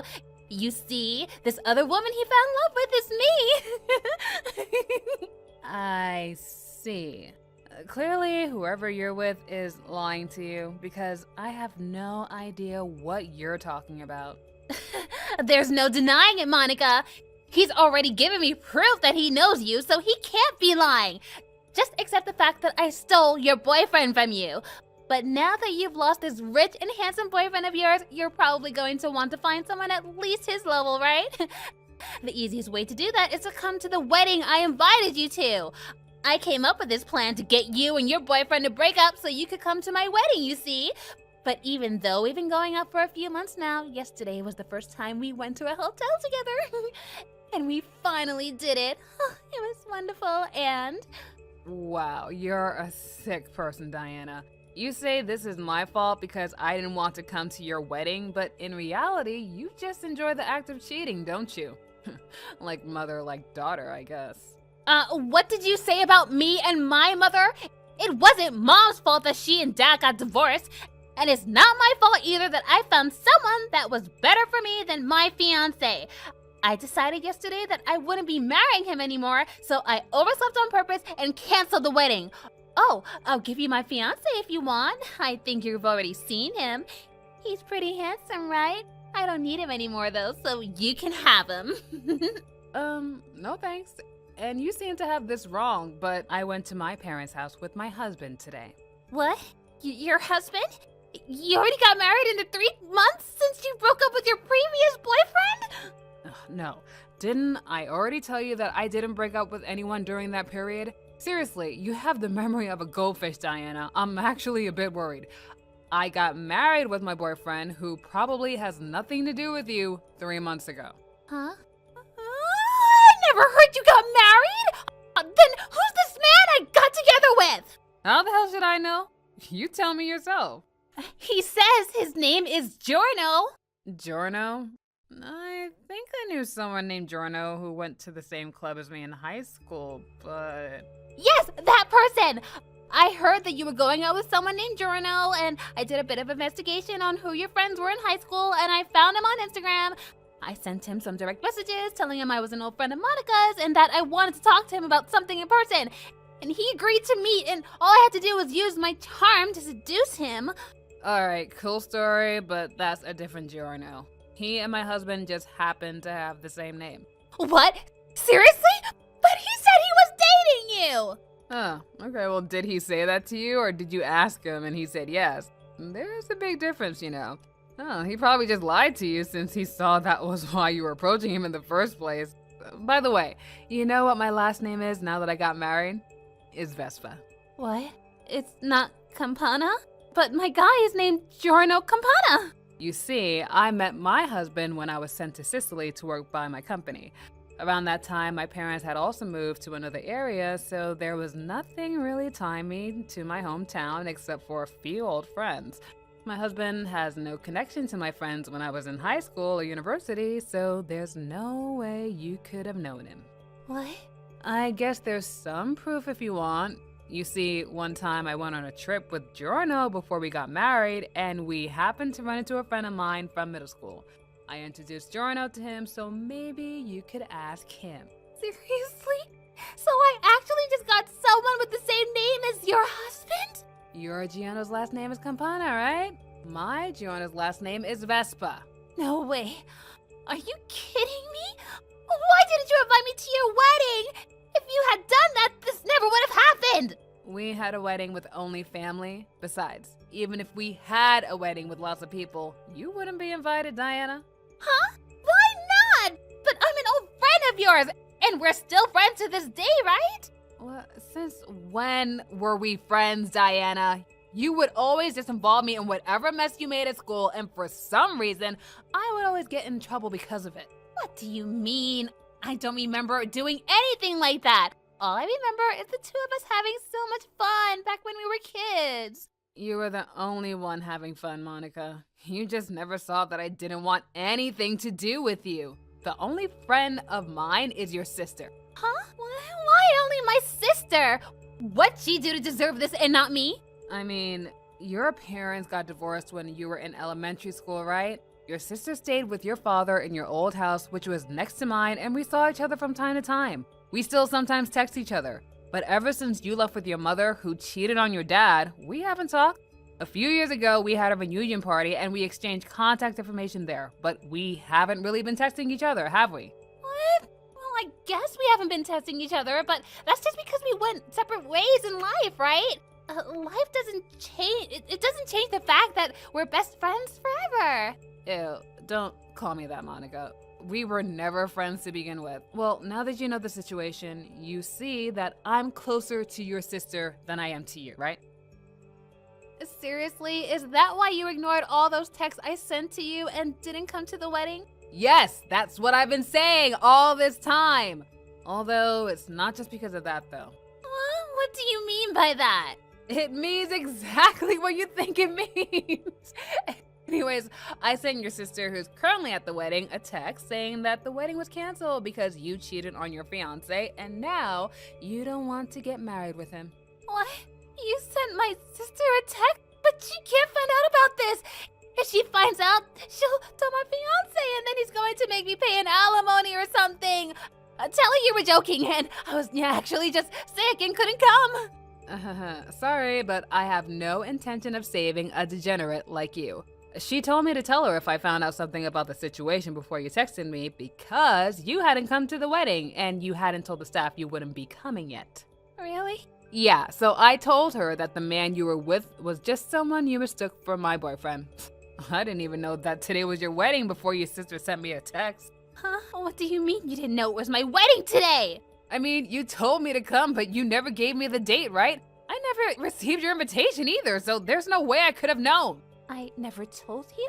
I could have sworn that I gave you the date when I first contacted you. There's that famous goldfish memory again. Besides, I already told you that I wouldn't be going, which is why I didn't even bother to ask for the date. I mean, I could have easily gotten your sister to tell me, but I didn't want to go, so...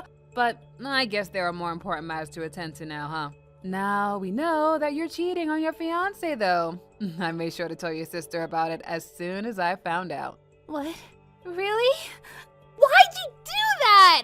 But you're the only person I would tell about this. We were never friends, remember? Well, that's it then, I guess. All you did was involve me in this mess of yours with your selfishness and ignorance, like how you always did when we were kids. I already told everyone that needs to know about your cheating, so I did my part even though I never even asked to be involved. Wait! Take care of your miserable self, please, because there's no way I'm going to help you from here. No, hold on, Monica! No, hold on, Monica! A few days later. Monica? Hey, what should I do to fix this mess? I just want to go back to how they were before. I already broke up with the fake journal and told my husband that it was all just a big mistake since I thought he was your boyfriend, so we should just start over and get married again. But he keeps telling me there's no chance. Not only that, but he's even making me pay for both an alimony and the fees for the wedding ceremony. He's telling me to pay a total of 50,000 euros. Why did it end up like this? Even if you're going to blame me for something, the only part I did wrong was mistake the other journal for your boyfriend.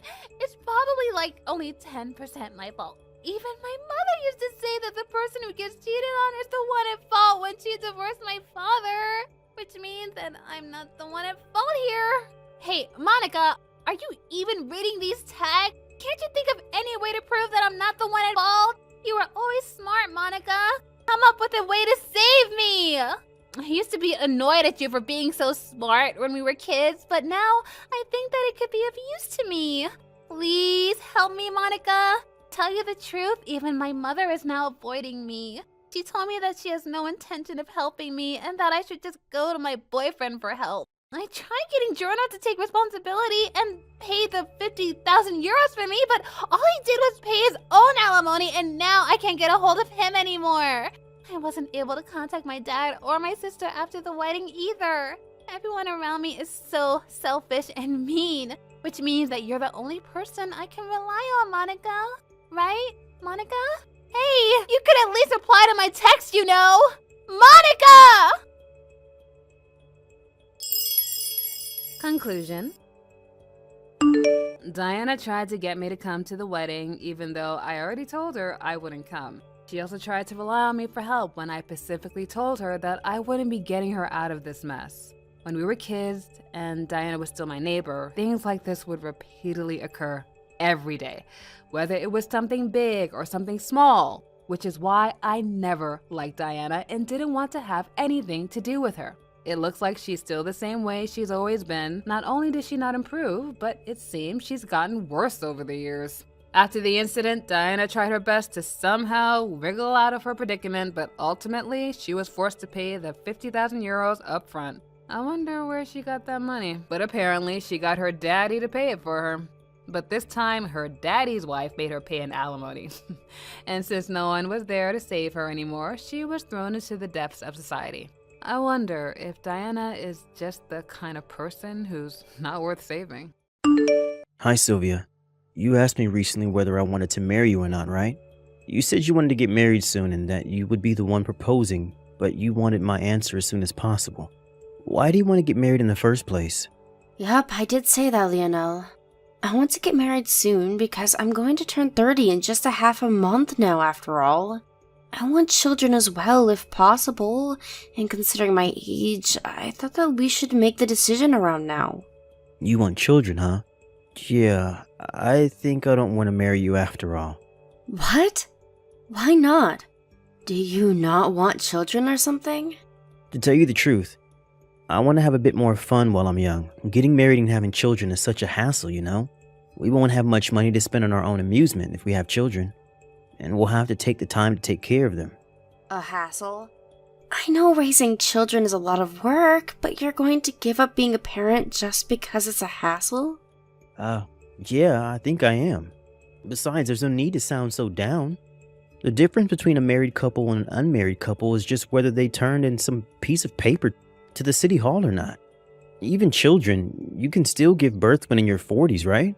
If you think about it like that, we can have fun for 10 more years. Why go through the trouble now when we don't have to? So you're telling me to give birth once I'm in my 40s? I mean, you said yourself that you wanted to have children, right? So it shouldn't be a problem for you, right? Yeah, but I want you to think about the risks of giving birth to children in your 40s. That's why I'm talking to you about this right now. We can't put this off any longer than we already have, Lionel. What's the matter with you, Sylvia? You sound a lot more anxious than usual. Well, if you really mean what you're saying, then I guess we have no choice but to break up. Huh? Break up? After we've been going out for the past 10 years? Yeah, I'm not interested in this marriage and children stuff. If you don't want to break up, then I want things to stay the same. I understand. That's fine then. Yep. Let's just keep things the way they are and not worry about marriage and stuff. I'm glad you finally get the point. No, I meant that it's fine if we break up. What? But we've been going out for 10 years. You can't just break up now. Oh, I know. You're bluffing right now too to get what you want, right? Well, it's not gonna work. I wonder what these past 10 years I spent with you were. Now that I think about it, all we did was kill time together. I honestly don't understand anymore. Goodbye, Lionel. What? Sylvia? Did you just get mad or something? Just contact me when you're in a better mood, okay?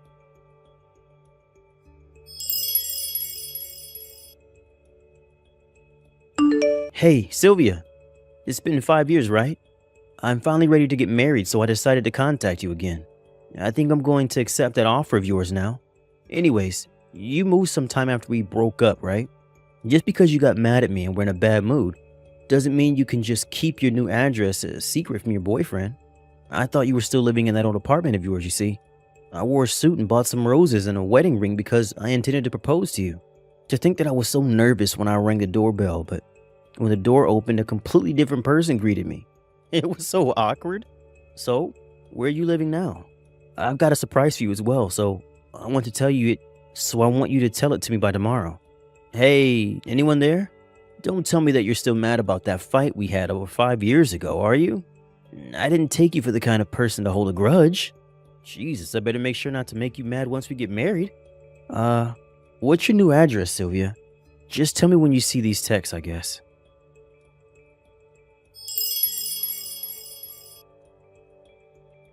What the fuck? Is that you, Lionel? Shit, I must have forgotten to block you. What is it that you want? Oh, so you finally saw the messages I sent you. What do you mean by you forgot to block me? Why in the world would you ever do that? I'm your boyfriend. But we've got more important matters. Seriously, what in the world are you doing? Jesus. If you don't hurry up and tell me your new address, the surprise I have planned for you tomorrow will be ruined. Hurry up and tell me your new address. It won't do if I don't know how long it will take you to get to the venue, right? I'm not going to tell you my new address. And what do you mean by a surprise? I told you by text yesterday, didn't I? I'm finally ready to marry you, so I have a surprise prepared. I don't know what you plan on doing, but I don't want your surprise. I have no intention of marrying you anyways, let alone of meeting you again. Huh? Are you seriously still mad at me? Jeez. Will you just let it go already? You're the one who said you wanted to get married, right? What's with the sudden change of heart? And to think that I was finally ready to get married. I said I don't have any intention of marrying you anymore. Besides, didn't we break up 5 years ago? Did you seriously think that I haven't moved on by now? Huh? What do you mean you moved on? Oh, I get it. You're still mad about the fight we had 5 years ago. Seriously, Sylvia, just let it go already. That's not the point. Yes, I was mad at the time, but that was 5 years ago and I've already moved on. It's not that I'm mad, it's just that you're not a part of my life anymore, Lionel. Why'd you even think of contacting me in the first place? Fine. Then why don't we just get back together and get married then if we broke up and you've moved on, as you say? What? Do you seriously not get what I'm trying to say? I have zero intention of getting back together with you, Lionel. Stop texting me. It's no use trying to lie to me, Sylvia. I see right through you. I mean, we did go out for 10 years. I know you still like me after all this time. It's so obvious that you're still into me. I'll accept the proposal you made to me 5 years ago. So just come to the wedding venue tomorrow, alright? The wedding venue? Huh? Did you seriously reserve a wedding venue or something? Of course I did. But aren't weddings supposed to be planned out by the couple first? I think there are a lot of things that can't be decided without the bride there. What did you do about the wedding preparation? Oh yeah, you're right. They told me the bride needed to be there to plan the wedding with me, which is why I had your sister cooperate inside for you. My sister? Yep. She's about the same age as you and looks like you too, so I had to pretend to be the bride and come with me for the wedding preparation. What? You know that I cut ties with my sister when I was 28, right? She caused so much trouble that even our parents cut ties with her. I told you that she was crazy, Lionel, but you still decided to approach her. Who knows what she's planning? If I were you, I'd just cancel the wedding and have nothing to do with my sister anymore. Oh, come on, Sylvia, you're exaggerating. Your sister's a perfectly normal person. I don't know why you ever cut ties with someone so sweet. Besides, there's no need to worry about the details. The planning's already done, and all you have to do now is come to the wedding. The wedding venue for tomorrow is called H Wedding and is in K City. They said they need the bride to be there by 8 a.m., so don't be late, alright? What in the world make you think that I'd actually go? Have you seriously not been reading my texts? There's no need to be shy. You've known each other for so long. I know that when you're like this, you actually mean the opposite. Sorry, but I have a date with my husband tomorrow, so I can't come. What? Your husband? Oh, you mean me? You're right, I was intending to turn in our marriage papers tomorrow. But what do you mean you can't come to our wedding because you have a date with me? We can't just postpone the wedding and go on a date if that's what you meant, Sylvia. No, that isn't what I meant. And by my husband, I don't mean you, Lionel. You see, I already got married with another man 3 years ago. I even have children now. Huh? Now that you know all this, I guess I'll tell you the rest, since you'll find out sooner or later anyways. My husband is your second cousin, Manuel. What? Manuel? But he's 5 years younger than you. I knew you were that kind of woman, but still. That's right, judge me if you want, but I don't care. By the way, I started going out with Manuel not knowing that he was your second cousin. I only found out that he was your second cousin at our wedding, because amongst his relatives at the wedding was your cousin, which I had met before. What? Why did you not tell me about this? Because we had already broken up and didn't feel the need. Still, I was so surprised when I saw your cousin there. After a bit of investigation, I found out that your cousin had already cut ties with you since you tried to interfere in some of their inheritance business when you had no right to do so. I heard that both you and your parents were shunned by the rest of your relatives. Is that true? That has nothing to do with our marriage. We'll talk about it afterwards if you want. Tell me, does this mean that you have a debt or something? Just a tiny one, maybe? My father is the CEO of a company. You might have been planning to marry me so that you could get the position of the next CEO of my father's company, getting rid of your debt in the process. But it's not going to work. How did you know that? I mean, thinking only about how you yourself could benefit from a situation is your specialty, isn't it? So that's what you thought of me all along? Yup. I don't know why I didn't break up with you sooner. But isn't that also why you refused to marry me 5 years ago? You didn't want to get married and have children because it would be a hassle for you, right? You wouldn't be able to spend as much money on your own entertainment if you had children to take care of, after all. That's unrelated. What matters is that I'm finally ready to marry you. Yeah, but I'm not. Anyways, I got off topic. Like I said earlier, I already have a husband and children. Oh, and about my father's company, the next CEO was already decided 2 years ago, and he's someone completely unrelated to me. What did you say? So I'm not going to become a CEO even if I marry you? Yes. Although you're not going to marry me in the first place. Well, that's all I have to say. You understand now that you won't benefit from marrying me anymore. I think that's enough to make you give up, right? Seriously? What am I going to do about tomorrow's wedding then? I had a really extravagant wedding plan since I thought that your family would be able to pay for it in the future. Each wedding at K-City, right? I heard that wedding ceremonies there are really expensive. Lend me some money, will you? This wedding was supposed to be yours in the first place. This is partly your fault, so at least pay for half of the cancellation fee. No, I'm not going to lend you money, and I'm not going to pay for the cancellation fees. Come on, don't be so stingy. At least think about it a little longer. Seriously? What am I supposed to do now?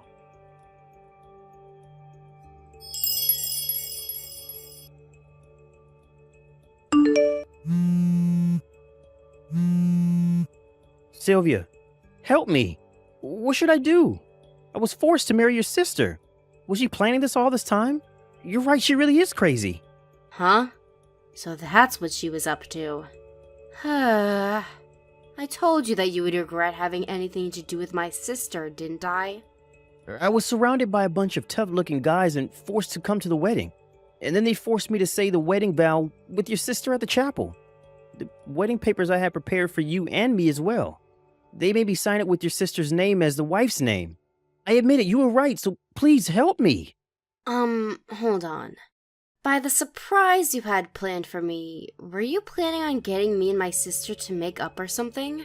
Did you seriously think that that was going to make me happy? I mean, who wouldn't want to make up with their long-lost sister? She's insane, Lionel. Although, I guess you know that by now. You asked her to pretend to be me during the wedding preparations, right? I had the feeling that you would tell her to come on the wedding day as well. Oh, yeah. I was intending on that. I see. So that means my sister was planning on marrying you from the start. No one's going to deny it now, since you had her pretend to be your wife after all. Huh? But surely they'll believe me if I tell them what really happened, right? I think that's going to cause you a whole host of other problems. Anyways, it looks like you haven't noticed until now, but apparently you're exactly the kind of guy my sister wants. Even when we were together, she would always annoy me by saying, "Give me your boyfriend." It honestly pissed me off really bad. Huh? She said that to you? Why do you never tell me about this? I don't know. I guess it was embarrassing.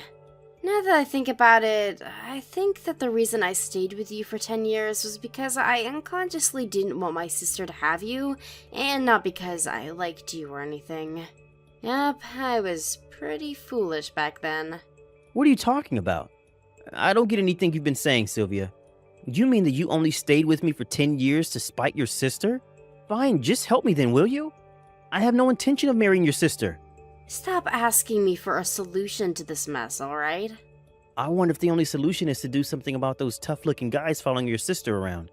I don't know. Wait, who are those people in the first place?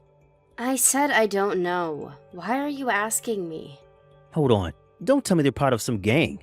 Hey, could you please stop asking me? I really don't know, and I don't want to accidentally say anything strange that might get me involved in this mess. What? So you're just going to leave me? Don't you feel the least bit responsible for this? I don't. I mean, it's my ex-boyfriend and my sister who I cut ties with, so there's no way I'm going to get involved with that. The only reason I'm replying to your text right now is because we think that this is an irregular situation. Your second cousin and my husband, Emmanuel, are reading these texts and only replying because we have to. Huh? Manuel's there with you? Yeah, he is. There's something he wants to tell you as well. What the hell does he want with me? We cut ties with you and your family because all you three cared about was money. I don't want anyone like that bothering my wife, he says. But I really need you to help me right now. I don't really want to get married. I see. Bye. Huh? But Sylvia!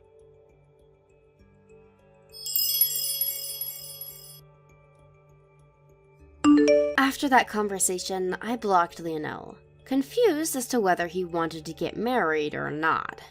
The only reason he was able to text me in the first place was because I forgot to block him all those years ago. I heard about what happened after that from a friend who knew what happened, but it seems like Lionel and my sister haven't broken up and are now living together. Apparently, my sister is pregnant with Lionel's baby and won't let him leave her because she wants Lionel to take responsibility for the baby.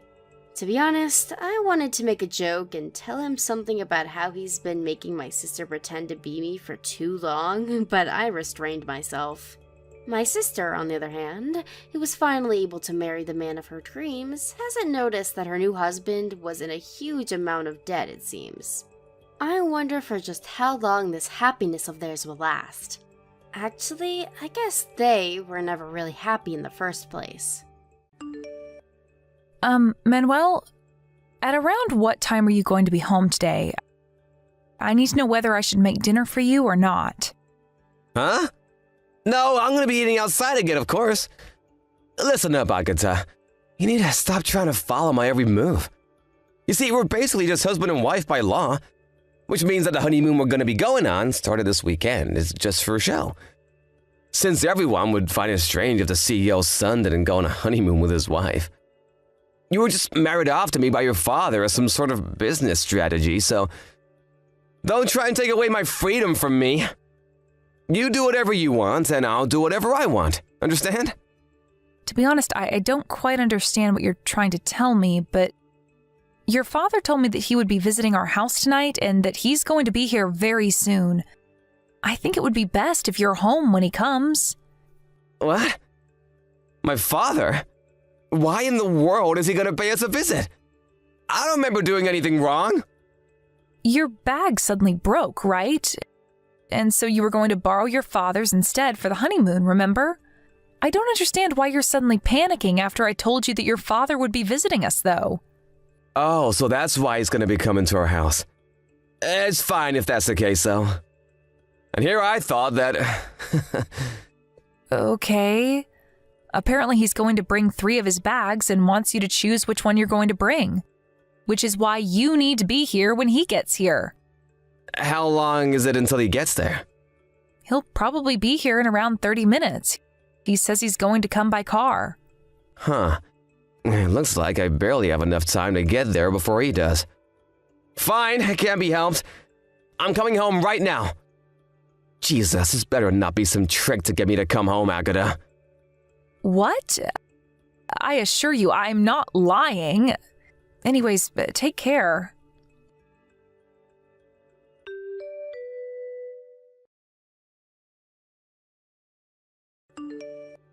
Hey, Agatha! Ride the Shinkansen that's gonna come after the one I'm going to ride myself. The one headed for Osaka, alright? What? We're not going to get on the same Shinkansen? Of course we're not gonna get on the same Shinkansen. We're gonna be meeting each other before the check-in at the hotel, right? We'll move separately until then. Oh, and I reserved 2 rooms at the hotel, so you sleep in the one that's not mine. Manuel, but I don't think that's how honeymoons are supposed to go. I already told you that our wedding was just a matter of business, right? We're only husband and wife on paper, which means that this honeymoon of ours is gonna be just for show as well. You don't understand even that? Like I said, you're not my actual wife, so you don't have the right to take away my freedom. But I don't see how me spending time with you is taking away your freedom. Even if our marriage was just a business decision, we're still husband and wife. I thought that we could use this honeymoon to get to know each other more. I understand that you want to maintain distance with me in our relationship, but don't you think that we should at least try and get along? Sorry, but I don't think the same. So too bad. Don't push your values on me. You don't have the right to tell me what to do. So we're going to do our own things at our destination? Why are we even going in the first place then? I don't think there's a need to go all the way to Osaka if all we're doing is trying to make everyone think that we're actually going on a honeymoon. Of course we're gonna do our own things at our destination. And it's not enough to just take a leave from work and say that we're gonna go on a honeymoon, you know? We have to actually go to our destination to make it more believable. Jesus, can't you understand even that, Agata?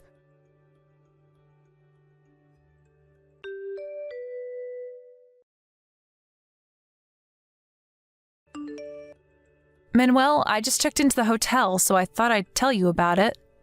Huh? Oh yeah, whatever. I don't think you're going to bother visiting me, but I'm staying at room 1203 on the 12th floor. What? But isn't that on a higher floor than my room? Why did you take a better room than me? Oh, is that so? I don't think that just because it's on a higher floor means that it's a better room, though. Sure, you could argue that it has a better view of the city, but... Shut up! I'm on the 9th floor in room 910. It's not fair that you're staying on the 12th floor, while I have to stay on the 9th floor. Is that so?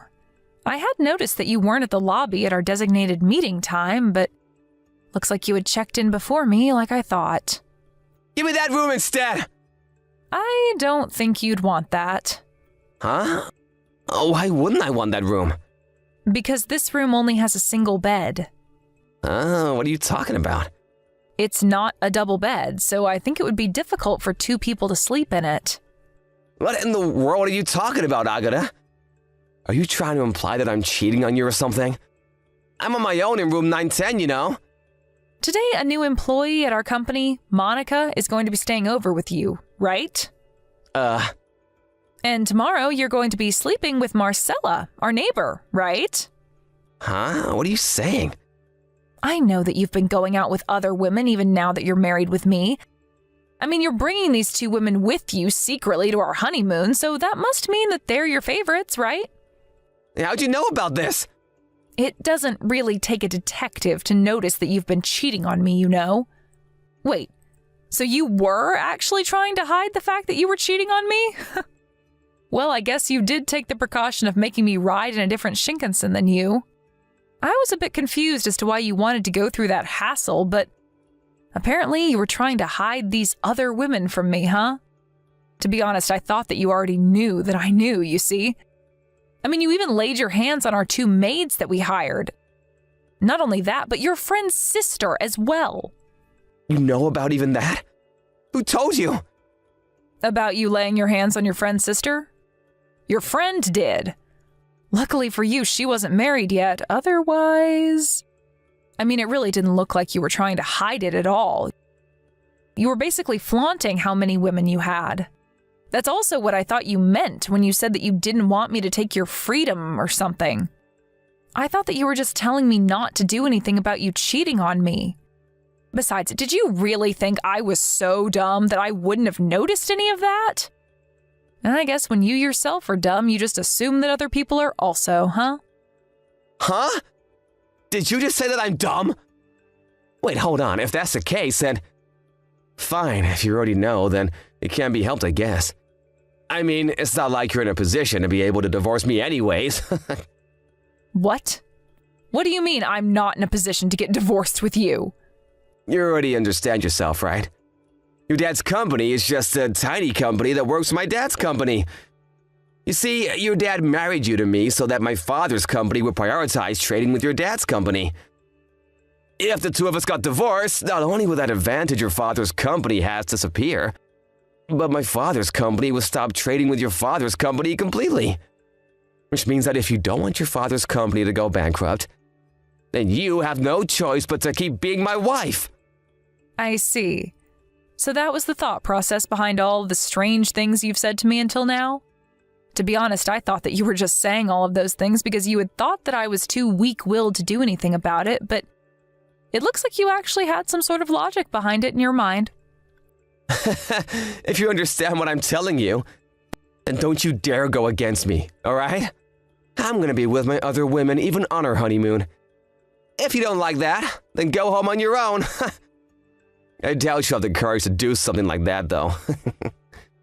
I understand. I'll do what I want from now, so you do what you want as well. That's what you said to me yourself, right? Yep, finally you understand. Just because we're married on paper doesn't actually mean we have to act like a real husband and wife. Leave me be, and I'll leave you be in return. There's nothing wrong about that, right?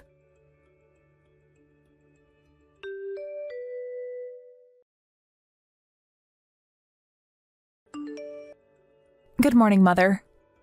Can we talk right now? Oh, hello, Agatha. How's the honeymoon going? Are you getting along well with Manuel? Nope, not at all. Huh? I might sound ungrateful to you for suddenly saying what I'm about to tell you, but it looks like Manuel is greatly misunderstood as to why me and him got married in the first place.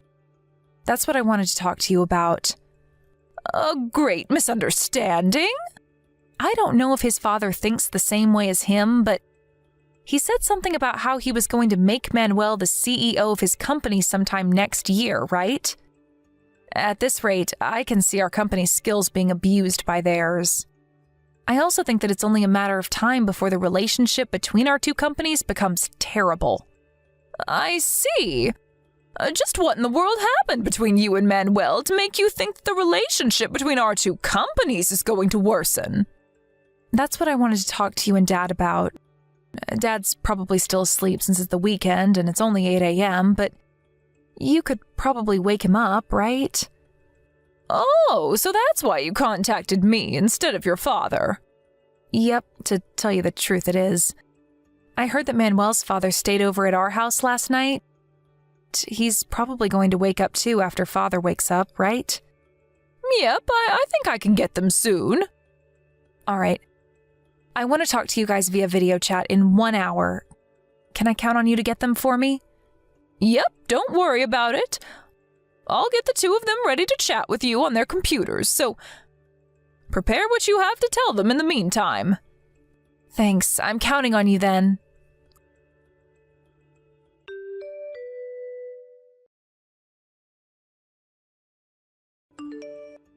Hey, you gotta celebrate because I decided that today I'm gonna spend the day with you.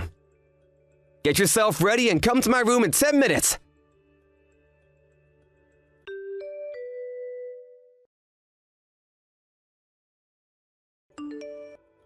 Hey, Agata! Your 10 minutes is up! Why haven't you come yet? Come to my room as soon as possible. I canceled my plans with my other women and am being kind enough to be with you on our honeymoon instead. But you're gonna ignore me despite that? Good morning, Manuel.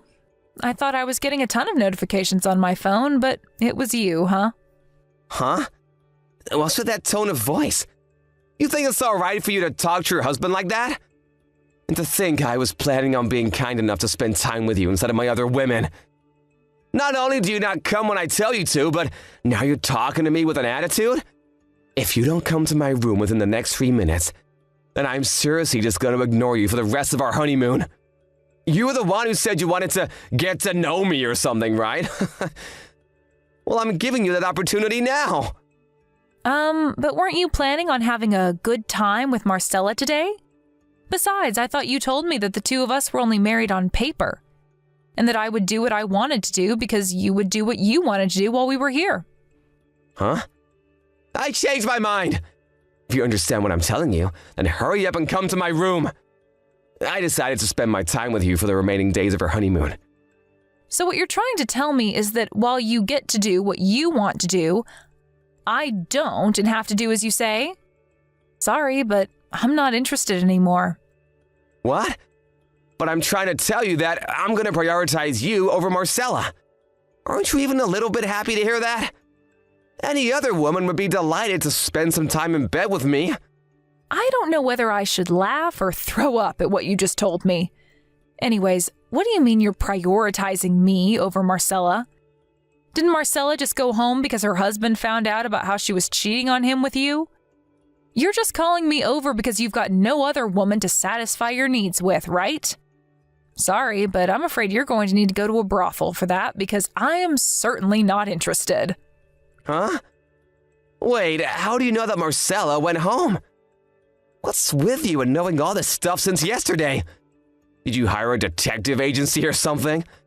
Or did you hide a microphone in my clothes or something? No. I know that Marcella went home because I'm the one who told her husband about what she was doing. Oh, and I'm not there anymore as well, so don't bother trying to go to my room. I went home last night, you see. Huh? Hold on, you're going too fast. First of all, why'd you have to go and tell Marcella's husband about the two of us? That was none of your business. And second of all, what do you mean you went home last night? I got on a Shinkansen yesterday and went home. It's not really that complicated. And I told Marcella's husband about it, both because I wanted to and I had the right to do it. Oh, and by the way, I'm currently in the process of packing my stuff because I'm going to be moving to my parents' house. Huh? Just what are you planning on doing? You left your husband in the middle of your honeymoon and went home on your own without even telling me anything? Do you want to get divorced with me or something? Yes. I was just about to tell you that myself. I'm going to divorce you. Huh? But didn't I just explain to you yesterday what would happen if you got divorced with me?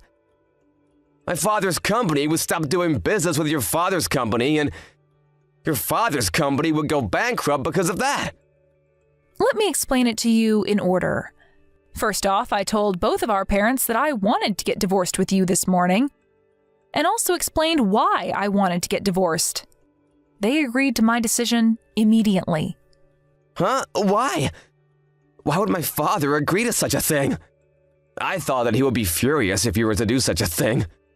Manuel, it seems like you're greatly misunderstood.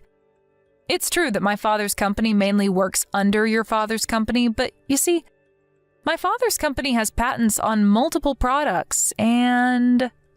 Huh? What do you mean, patents? Your father's company outsources the work involved in dealing with these patents to my father's company. In other words, my father's company does work for your father's company that no other company would be able to do for them. Wait, does this mean that... Yes. It means that if my father's company and your father's company stop doing business, then it's your father's company that's going to be in trouble. Not the other way around. Seriously? Are you being serious right now? And what would I gain from lying to you about this? I talked to your father about this yesterday. He says that there's no way he's going to let a cheating piece of scum like you inherit his company. Meaning that you're no longer going to be the CEO next year, I'm afraid. What? But what does me cheating on you have anything to do with the company? Ask him about the details yourself when you go to work. Fine, I understand. I'm gonna stop seeing all my other women starting from today. That's what you want, right? What? From now on, you're gonna be the only woman in my life. I'm gonna take care of you like an actual husband from now on. In exchange for that, I want you to forget about everything that happened up until now. There's no need to get divorced, you know? Manuel, it looks like you've made another misunderstanding. Huh? What shocking piece of information do you have now? Our marriage has nothing to do with our father's companies. We were just introduced to each other, remember? Huh? Which means that now that I know about your adultery, all I'm left to do is divorce you. And just because we get divorced, it doesn't mean that our father's companies will no longer do business with each other. Huh? If that's the case, then why am I not gonna become the CEO anymore? I think that's just because after seeing your actions these past few days, your father decided that you weren't fit to become a CEO. Huh? Why not? Well then, I'll be contacting you about my lawyer as soon as I'm done preparing everything I need. Why don't you take a bath in the meantime? Huh? Are you trying to say that I stink or something?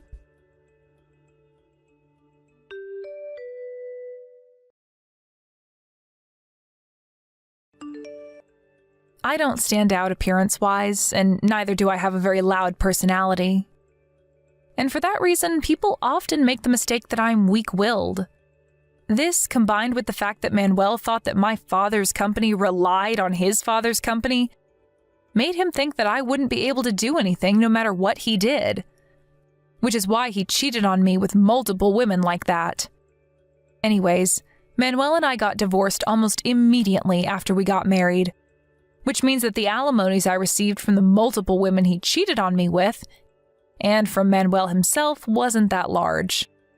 But Manuel, on the other hand, it seems that the 5 women he laid hands on were all married, and he had to pay much larger alimonies to their husbands than the ones that I received from their wives.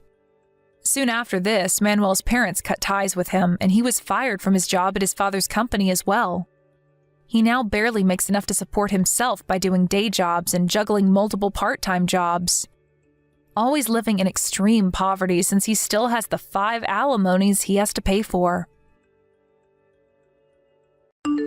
Thank you for watching. Please subscribe and hit the like button. See you next time.